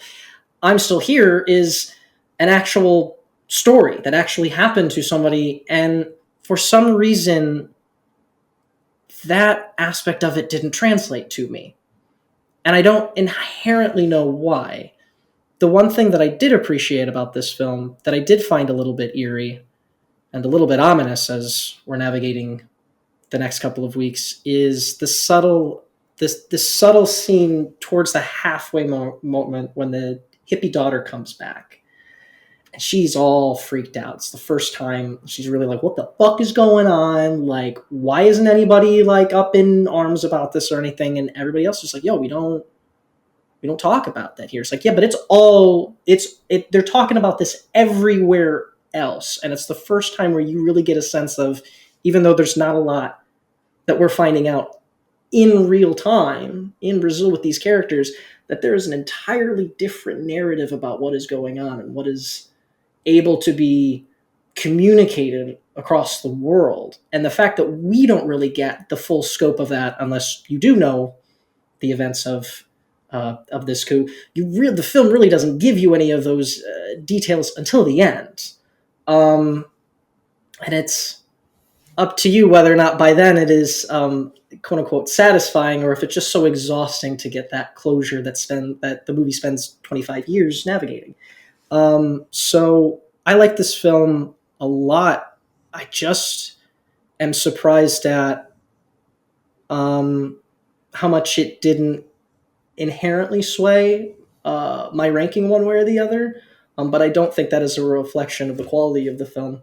And I think that's just something I have to navigate and maybe expose myself to more Brazilian film. But I am glad it's nominated, and it is deserving of the praise that it is getting. Okay. Our next film up for discussion is Nickel Boys, and we're kicking it off with Mike. So I may have said this on the show before, but I've definitely said it a lot. Colson Whitehead is my favorite living author. I think Colson Whitehead is a remarkable writer who his work has moved me profoundly, and not just his novels. Even an essay he wrote about loving monster movies really hit me. His short fiction Lost and Found about New York in the aftermath of 9/11 brings me to tears. You can see, if you look behind me on my shelf, I have a row of Colson Whitehead books. So by all accounts, I should be an easy mark for this movie from that regard. And yet, much the opposite in terms of I actually put this off for a while for two reasons. One, while Nickel Boys is certainly a great work, it won him the Pulitzer Prize for fiction, making him one of the only authors to win that award twice. It's not my favorite Colson Whitehead novel compared to Underground Railroad or even Zone 1. And two, the other thing is Nickel Boys, even when they announced they were making it a movie, I thought that was insane because it's an unfilmable novel, right? Not just because of the novel's narrative structure, but it seemingly can only work on the page to build up to what is the story's narrative twist, which, when it hits you in the book, blows you away. I remember, you guys, we've all had it sometimes where, like, there's certain things that happen in a novel. Tom and I have talked about it with something like The Stand. Even, like, there's certain points where, like, you remember something happens where you just remember, like, where you were sitting. You remember, like, the environment around you when something happens. And when the narrative twist happens, which, most of us here have, or most of us listening, I assume, have seen the film, or if you haven't, cover your ears for a second. But, like, the revelation of the stolen identity rocked me when I read it in the book. And it wasn't just a matter of, like, oh, I'm not going to be shocked by it in the movie. I'm like, it can't work as a movie, I tell myself, right? Like, it just can't. It can't work. So I was very afraid of this film. I was really afraid, and I was even more afraid when you come to me and you go, the people writing this film and the person directing it have done a documentary beforehand. Like, that's their experience. They're not doing narrative films before. I'm terrified of this, right? Barry Jenkins took on the Underground Railroad, and it wasn't quite hitting the heights of the novel. So how the hell is this going to work? I was afraid. And then I finally saw it, and it is so bold in its approach and so sincere in its approach. It would have been very easy to turn Nickel Boys into an Oscar bait misery porn movie. It would have been very easy to do that, not because the novel does that, but because you could misunderstand the novel that way. I had the fortune of seeing Ramel Ross talk about the film, and he really talked about, like, he really wanted to approach this as, like, a different idea of blackness and narrative and what that means. And the genius of the first person construct to this as a way to interpret not just the content of the novel, but the prose of the novel. Right? Like, so often the issue that you have when you're adapting an author who has a literary style that's so distinct is you can't translate that to film. Right? That's the struggle with so many people who try and do Cormac McCarthy. That's the struggle of so many people who try and do those things.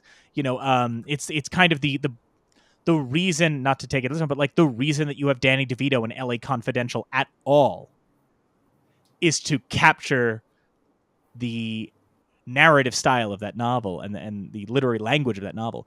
And I think that the cinematography and the first person perspective of this film captures that so well. I was so prepared for this to not get nominated and for this to be a movie that we all look at akin to evoke Barry Jenkins again, akin to an If Beale Street Could Talk of how did this not get nominated for Best Picture, you dumb bastards. Like, this is it too good? Like, I don't get it. I think it is a landmark film in terms of what it's doing, and not just what it's doing, but the boldness of it. The fact that it's, we talk about trusting the audience and how too many films don't trust the audience. Not only, it's not a case that this movie trusts the audience so much as it almost doesn't care in terms of it goes, I'm going to put this out there. I'm going to put this experience out there, and either you can take this ride or you can't. But if you can take this ride, it's going to be remarkable. Daniel Deadwyler is incredible in this film. Everything about it, just a remarkable, bold, ambitious work.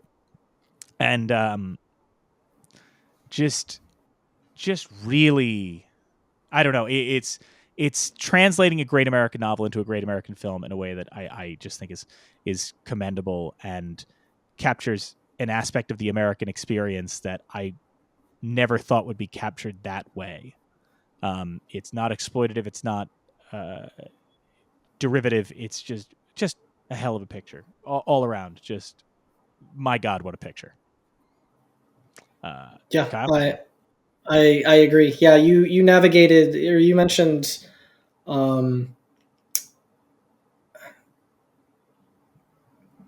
you mentioned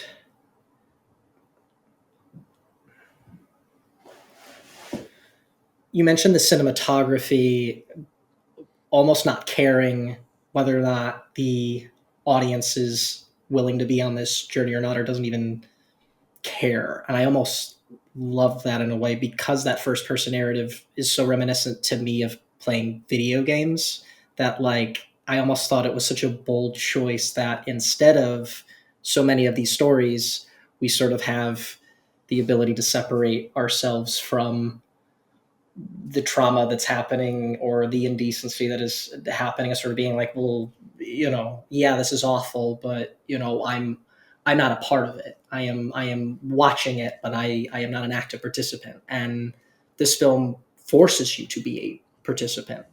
In a way that, as somebody that plays a lot of video games, feels very impactful. I can't think of a lot of first-person films, and I was embarrassed because halfway through the film, the only thing I could think of is Hardcore Henry really the only thing I could double feature this with in terms of first person? Like, that's crazy. That can't be possible, right? Do it. And yet, Do it. and yet, it did make me appreciate the way that the film was shot, and made me want to see more films be bold enough to put you there, to not just be like, hey, here's a story you can consume outside of the characters, but literally making you a part of the action, whether it is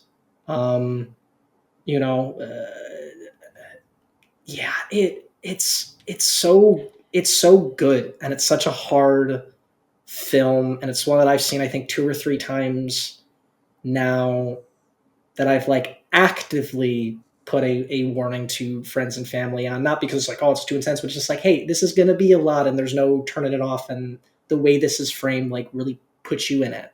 So if you're ready for this, like, have this journey. If you're not, that's fine. But I think it presents that otherness and the aspects of racism that we as white people are just never gonna fucking feel, and forces you to really feel it, to experience it in a way that I don't think any film really has. And if there is, please let me know, because I want to see more like this. I really am fond of Nickel Boys. They gave us a little postcard of the shot with the two boys looking up and whatnot that I've got hanging on my fridge right now. It is one of my favorites of the year, and I am glad it got the recognition it deserved, because I do remember in an early text of mine to Mike being like, no, we're not ready to have this conversation. Like, nobody's recognizing this. And I'm glad in a year that we keep harping on is a relatively like meh year, I'm glad we were able to pick this one up and recognize it for the quality that it is. Okay, so just before I get into my feelings on the movie, I would just like to say how absolutely fucking hilarious it is that Mike goes, oh, this whole soliloquy about Colson Whitehead. Oh, and Colson Whitehead, I love him so much. If you look back here, you could see the row of Colson Whitehead books underneath Joker 2's poster. You absolute goon of a man. I put it up just for this, and we'll get into it later. You in part 2. Stupid slut. Okay, so this is a movie that I think of any movie on the Best Picture nominees list. Not our swaps, movies we saw this year, what have you. The movies nominated that made me really think about how sometimes movies can be greater than the sums of their parts. Because there are things in this movie that I just genuinely do not care for. One, I do not think the translation of the twist into the movie works for me, because in a movie it feels like a cheat. That you're just like in a book, because you're not seeing it, you can play that twist out. Okay, that's fine. I get that. I don't think it formally works in a movie. It just feels like a cheat to me. If the best way I would put it, maybe, I mean, I'm sure Mike would get this, but this is kind of specifically for Kyle. If they ever do make a BioShock movie, how are they going to make that twist work? Because the whole point of the twist is that you're playing a video game, and you kind of can't get around the fact that this twist is kind of like forced upon you. That's right. How does that work as a movie? A movie is a passive experience. Okay. Don't love that. Doesn't derail the movie for me, but it just makes me go, I don't like that kind of stuff in movies where we're like, well, this character is not actually this character the whole time. I'm like, okay. A thing that it's hard to say it without making it sound like I want the movie to be more exploitative or brutal or whatever, but it does feel like the movie is tamer in what's actually happening in this camp and to these kids, because every time something's going to happen, it cuts away. Or it's happening to somebody that we don't see, so it's always like, well, I heard about this, I heard this conjecture, I heard that. And that's kind of because of the structure of the first-person narrative of the movie, I get that, but it kind of makes you feel like the whole time you're like, yeah, I wouldn't want to be in a prison camp as a 15-year-old kid either, but, like, what's really going on here?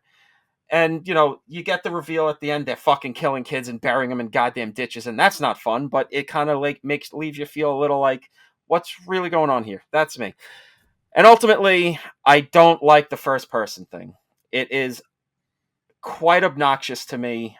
I think it's very distracting. It's almost like found footage where when you're doing it, it just kind of becomes hard to watch. It's, and it's not like in a disorienting way. I don't get motion sick watching movies first person or fucking found footage or whatnot, but I just felt like movies have been around for 100 years, and I've never needed a first person narrative to make me connect to the characters on screen and feel what's going on if the movie's executed well enough. We brought up If Beale Street Could Talk as one of those movies that was like, well, how did that not get nominated? That movie kind of gets the feeling across that I think this movie wants to, and that movie never has the first person narrative. I feel like I'm in the moments with these characters without ever having to be in first person. But that all kind of goes to say this movie is greater than the issues that I have with it. It's an incredibly powerful movie. It is dealing with a subject that, again, in this country that likes to bury its head in its sand and pretend we've never done anything wrong to anybody at any point ever, to say, no, this is a horrible blight on our history. That's another continuation of, no, racism and slavery didn't end with the Civil War. We found new ways to continue it with new names and new functions. The cast is amazing. It really, you get his documentary feel in how it never feels like there's actors, which is maybe another issue of, did we need Daveed Diggs to be the older character? That was kind of me being like, is that fucking Daveed Diggs? What the fuck? Yeah, this movie is, it's a great picture. It's one of my favorites of the year. It's high up on my rankings, but I'd have to be honest with myself and with the viewers, all 5 of them. Hi, Mom. That I had issues with it, but that's cinema, baby. Nothing is really perfect.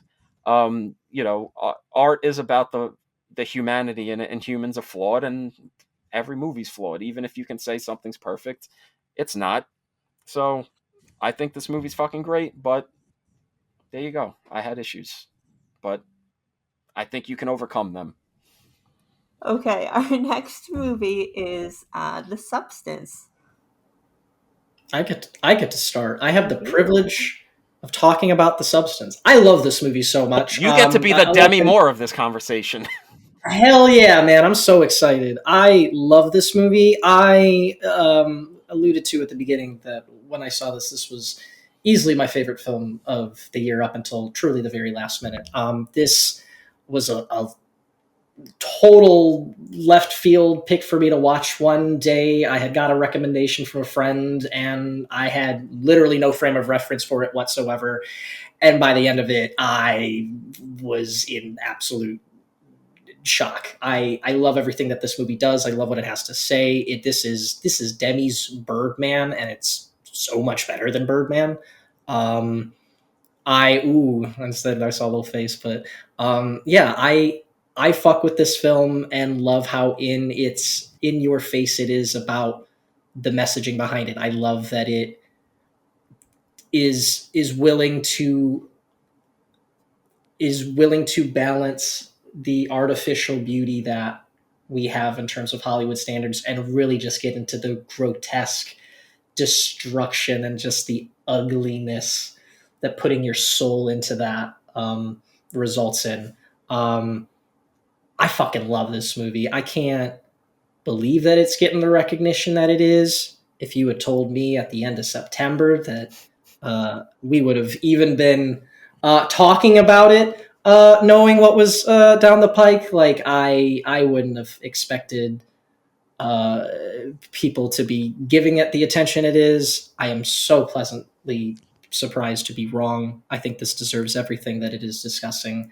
I'm so glad that we're talking about The Substance. It is easily one of my favorites of the year. Okay. Is you? Okay. So I'm the Margaret Qualley of this, which obviously means Mike is the Monstro Elizazu of this discussion, which is fitting. But okay. It is genuinely psychotic that this movie is nominated. I got to say that. But seeing this movie, I was excited for it because Coralie Farge, I really liked her debut movie, and I was excited to see what she had up her sleeve. And it had been it'd been before the pandemic since she made a movie, And I know this had pandemic and strikes and whatnot, and Ray Liotta was supposed to be the Dennis Quaid role, but Ray Liotta passed, so she had to find him, and that sort of shifted everything. Blah blah. But I was excited to see what she had, and it's like, oh, we got this new movie, blah blah blah. I'm like, great, can't wait. And then you watch the movie and you just go, like Kyle said, the way this movie, not even with the central conceit of this movie. Okay, Cronenberg has had success, maybe with his more, crime-centric movies, but whatever. We've had weird stuff get nominated. Get Out got nominated, and that's a Stepford Wives riff. Okay. The fact that the way this movie ends is now a Best Picture nominee. I truly hope they show a clip from the end of the bloodbath in one of the many parts of the ceremony where it's nominated, because that is so fucking funny. I love that when you can tell who's real cinephiles or not, because everybody's saying that this is a Cronenberg riff. It's not. This is a Brian Yuzna riff. This is too dopey and goopy and just sleazy to be Cronenberg. This is fucking Society. This is fucking Return of the Living Dead 3. This is Silent Night, Deadly Night 4. And like, so the fact that she was able to take this riff and get to an Academy Award on this absolute psychotic, goopy, just, French women, I mean, come on. They're all psychotic. Never put them in front of the mic and ask them about social issues. You will be very disappointed. But it's funny because I had the feeling of watching this that I had when Titan came out a few years ago. And it was the same feeling with both of their first movies, where it's like, okay, I see where these two French women, they got this horror, DNA in them, and they're doing these riffs. Let's see what the next thing is. I think they got something special in them for their second movie. And Julia Ducournau fucking delivered with Titan. Coralie fucking delivered with this movie. And I think with something what Kyle was saying about the, like, how it just goes full force with using its own messaging as like a delivery system for the movie. I think Coralie is, with her two movies, has now shown herself to be one of the most adept filmmakers working today of using the visual stylings of the thing she's critiquing to make the movie an attack while never being in your face satirical or spoofing or whatever. Like Revenge, I remember having this conversation on the original format of the show, Revenge, this candy colored MTV styled looking thing about rape culture. And it was a discussion at the time me and Mike had of, well, was that really a purposeful thing that Coralie was doing at the time, or was she just making a movie to look cool?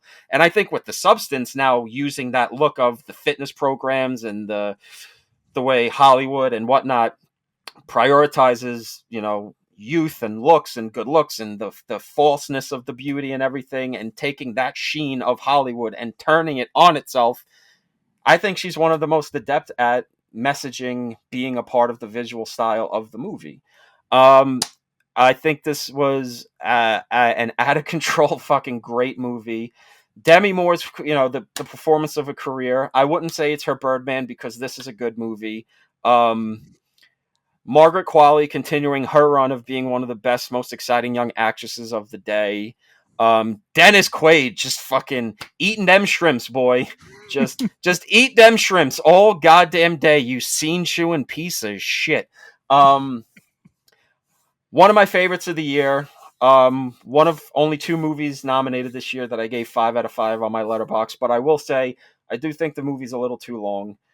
If you're going with the Brian Yuzna riff, and this kind of over-the-top, cartoonish satirical attack on the fashion industry and whatnot, could have been a little shorter, could have been a little tighter, and still would have got its point across. But overall, this movie fucking rocks, bro. This movie fucking kicks ass. I'm so fucking happy this got nominated. I think this is maybe not my favorite movie nominated this year, and maybe not the best movie ever nominated, but this is one of the most exciting movies nominated in a long time. Maybe since Get Out, but I might even say Get Out's a little classier than this. It's shocking this movie got nominated.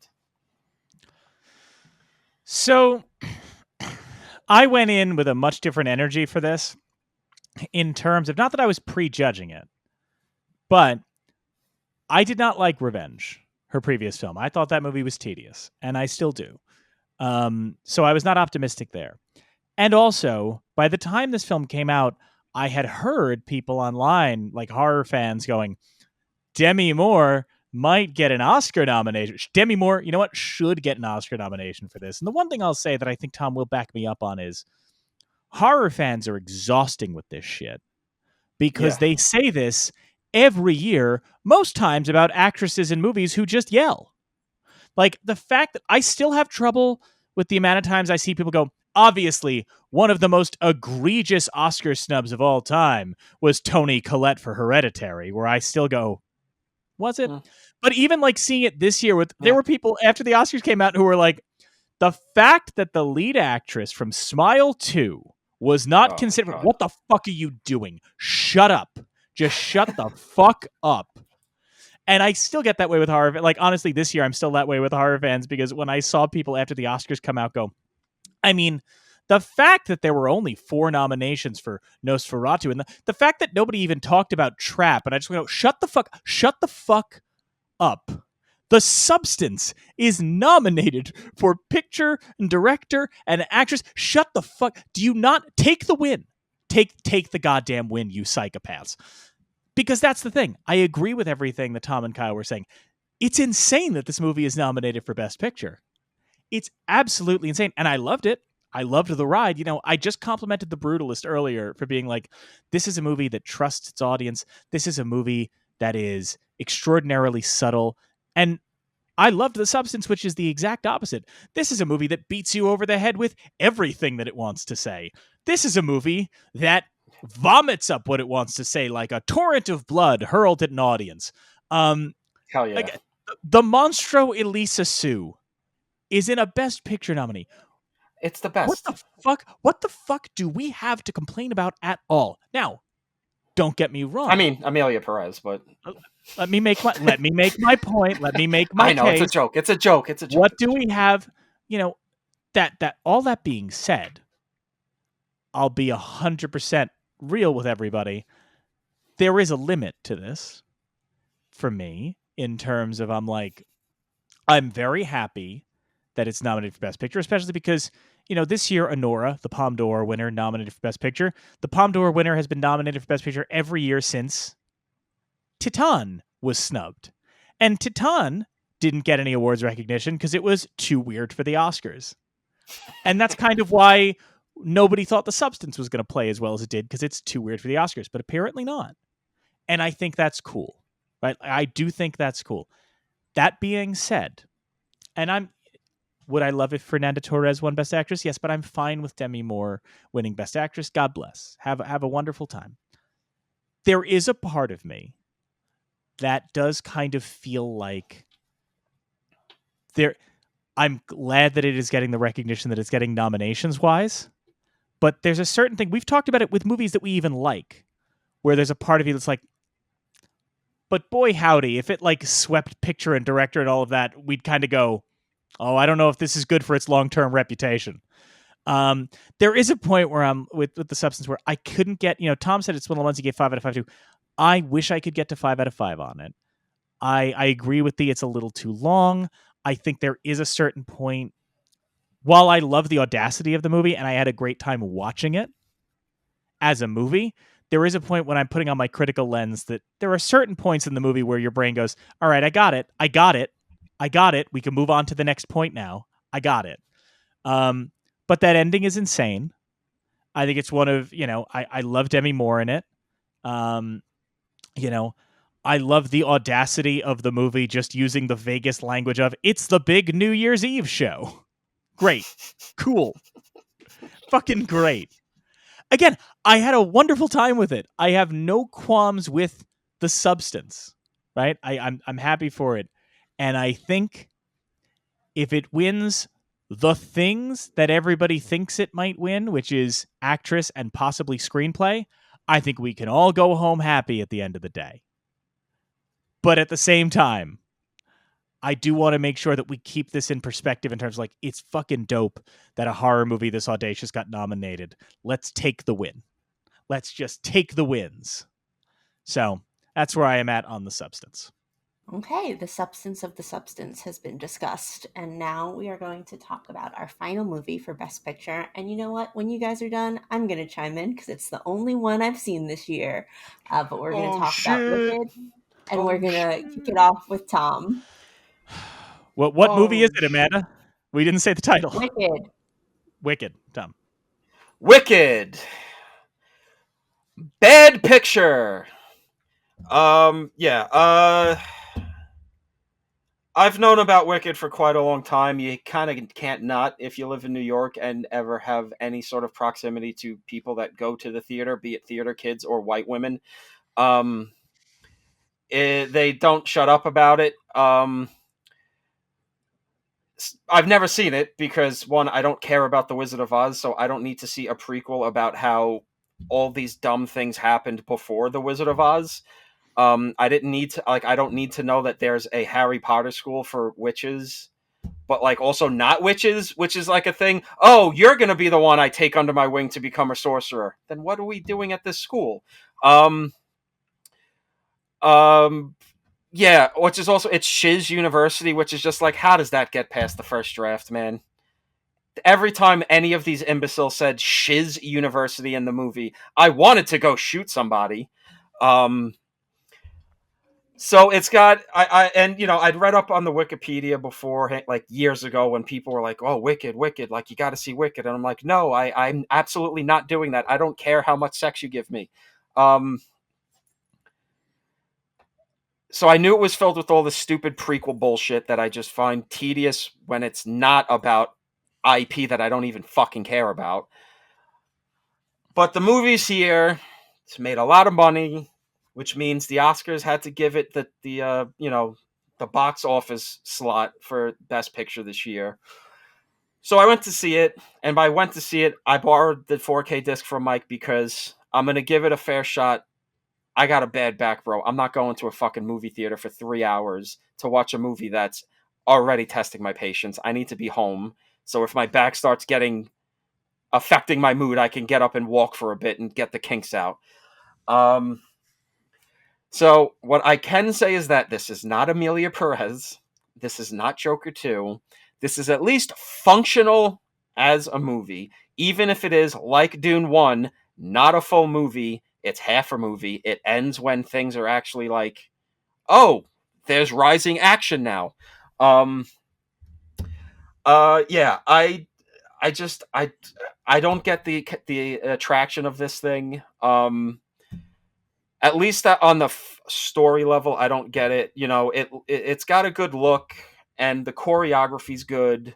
I don't particularly think the songs are all that great, which is surprising since so many people love the fucking musical, and I'm like, oh well, maybe the music's at least good. It's not bad like Emilia Perez. It's just all right, this is kind of just musical theater stuff we hear all the goddamn time. It's whatever.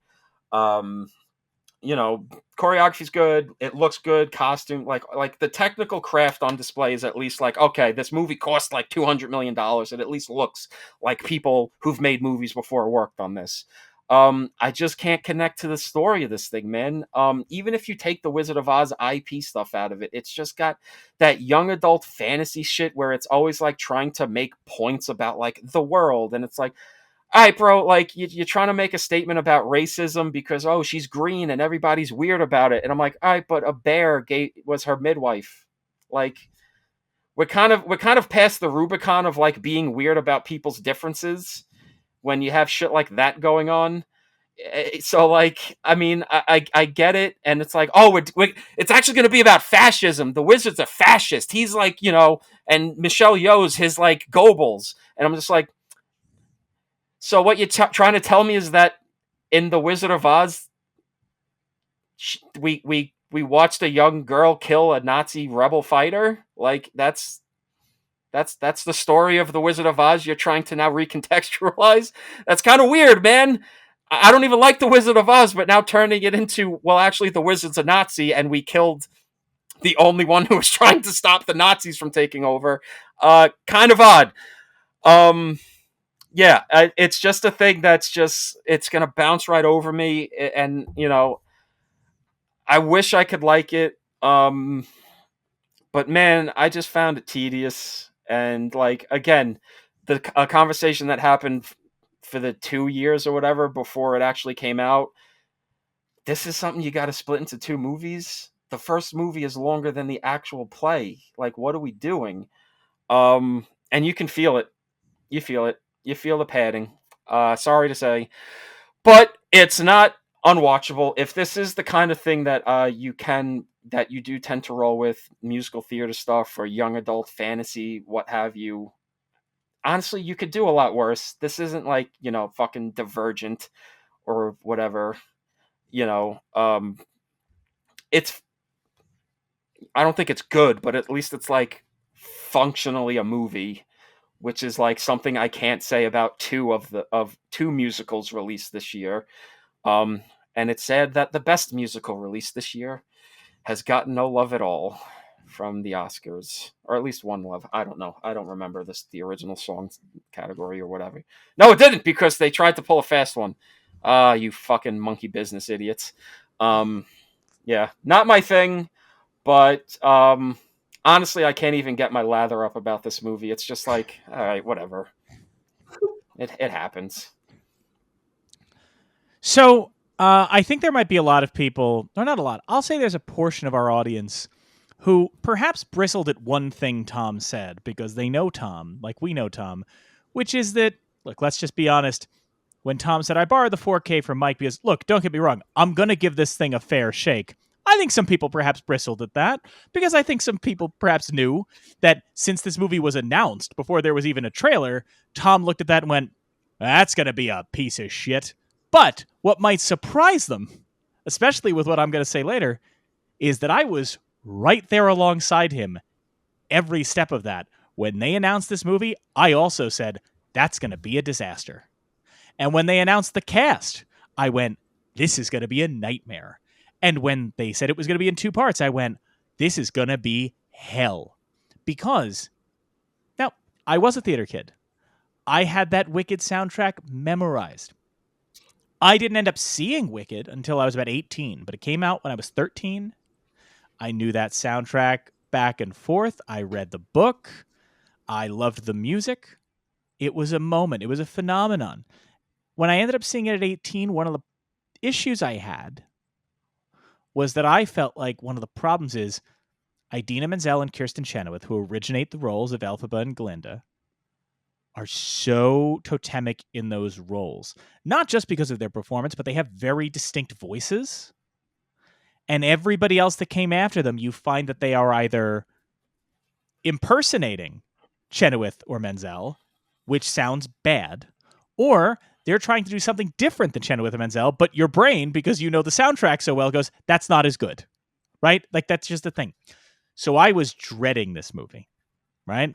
If anything, I was dreading this movie more than Tom was. Because Tom was at the very least like, I'm probably never going to see it unless it gets nominated. And I was like, morbid curiosity will get me to see it, but I'm going to have a bad time. I'm going to have a bad fucking time. I even didn't see it in theaters because I was like, I don't need to. But one day, curiosity got the better of me, especially after it won the National Board of Review, which, by the way, not a sign of quality for me, because the National Board of Review also gave Best Picture to Top Gun Maverick. So I just went, you're doing it again, guys. You're giving it to a box office movie that doesn't deserve it. I did not go in a good mood for this film. And then, for whatever reason, for an alchemy that I cannot explain, this thing hit for me so well. Tom talked about like, well, look, it's a functional movie. And I will admit, that is part of what really clicked for me. Not like, oh, it's a functional film, but just to see a movie musical that has no qualms about being a movie musical. A movie musical that just goes all out like that and wants to have good choreography and wants to have great set pieces.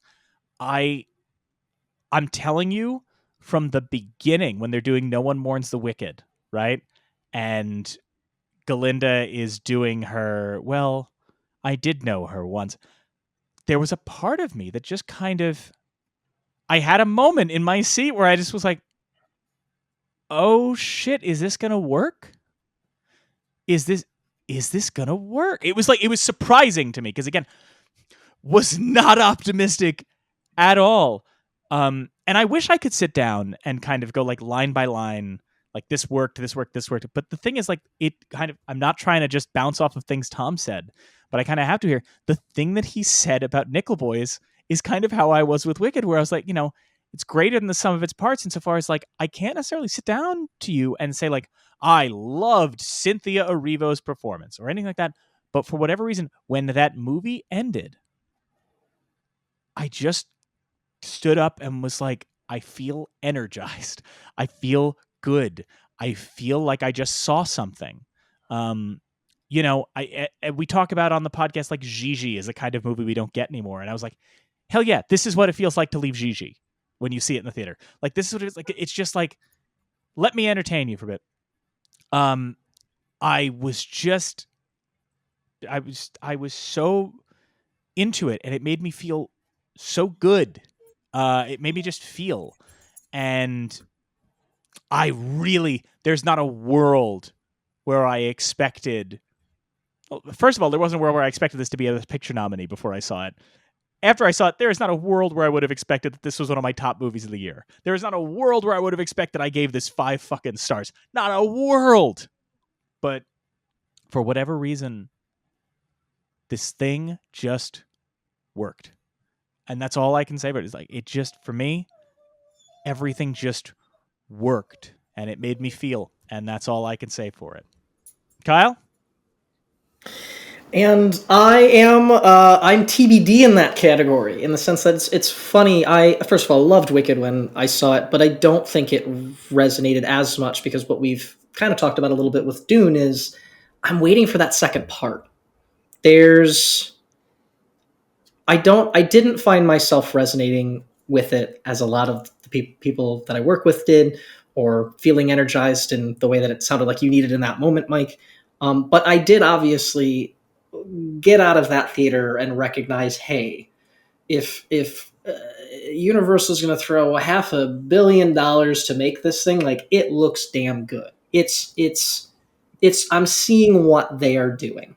And I think, as we've talked about a little bit too with Dune, and maybe why that sustaining power isn't hitting as well with the second part, I think one thing I will be curious about when we have this discussion next year, because I presume that the second part is going to get nominated, is whether having these two parts filmed back to back and being released in that moment is really going to complement one or the other. So I'm looking at Wicked as a good introduction to the second part, which is where, in my opinion, the meat and potatoes of it is. So I'm here. I'm ready. We'll see y'all in November.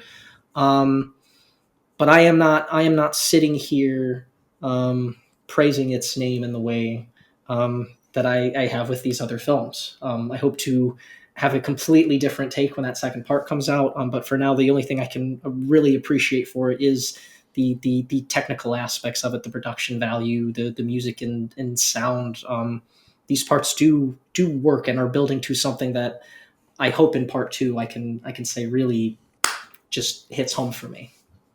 And now, Amanda, you mentioned that you wanted to have your thoughts about this movie. I get to contribute now. I, like Mike, was a theater kid, was super obsessed with Wicked and the soundtrack, and never saw it on Broadway. My parents saw it on Broadway when I was at camp with Adina and Kristen Chenoweth in the cast, and I still have not forgiven my mother for it. But that being said, when the movie was announced, I also was like, this is going to be a disaster, because I could not imagine somebody other than the original cast in it. And then, any other personal feelings about her aside, they announced Ariana Grande as Glinda, and I went, well, you know what, that's going to work. And I was correct. One of the things that I really liked about this movie, I agree. I think in any other year, I would be shocked that it was an Oscar contender for Best Picture. Like, it's a popcorn movie, it's a blockbuster, and that's totally fine within its own right.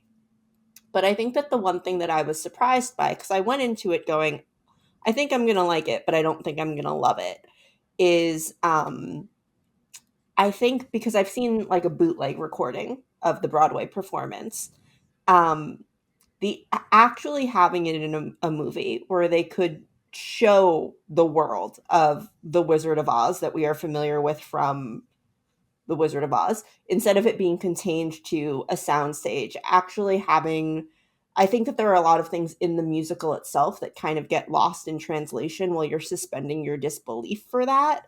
And I think that they actually did a very good job of presenting that for film. The entire storyline with like the animals no longer being able to speak. I know it from the soundtrack. When I watch it on stage and it's, folks wearing antlers, it kind of loses its impact for me as like a part of the story. So I did enjoy that. I thought actually that parts of the story translated better on screen than they do on stage in that way, and that was surprising for me. But I do agree, it was long, it was arduous in that respect because there was so much padding for it. I think that they probably could have made it into one movie, but money grab's gonna money grab. But that being said, like I was pleasantly surprised with it when I went to go see it. The original Broadway cast is my bread and butter for that, but God, did I love Jonathan Bailey just dancing around. And I looked at him and I went, he has the Oz equivalent of an STD, whatever that may be. And it's perfect. But yeah, everything in that movie worked for me except for Jeff Goldblum. Well, He wasn't. I mean, listen, it's your job to bring us home and end part one, Amanda. So, Yes, yeah. And so I just wanted to let that Jeff Goldblum line simmer there for a minute. Now we throw up a photo of us at a 1920s wedding and take an intermission. I should do the Brutalist intermission. You should. Amanda, bring us home. All right, now we have gone over our reviews for Best Picture nominees for the Oscars this year.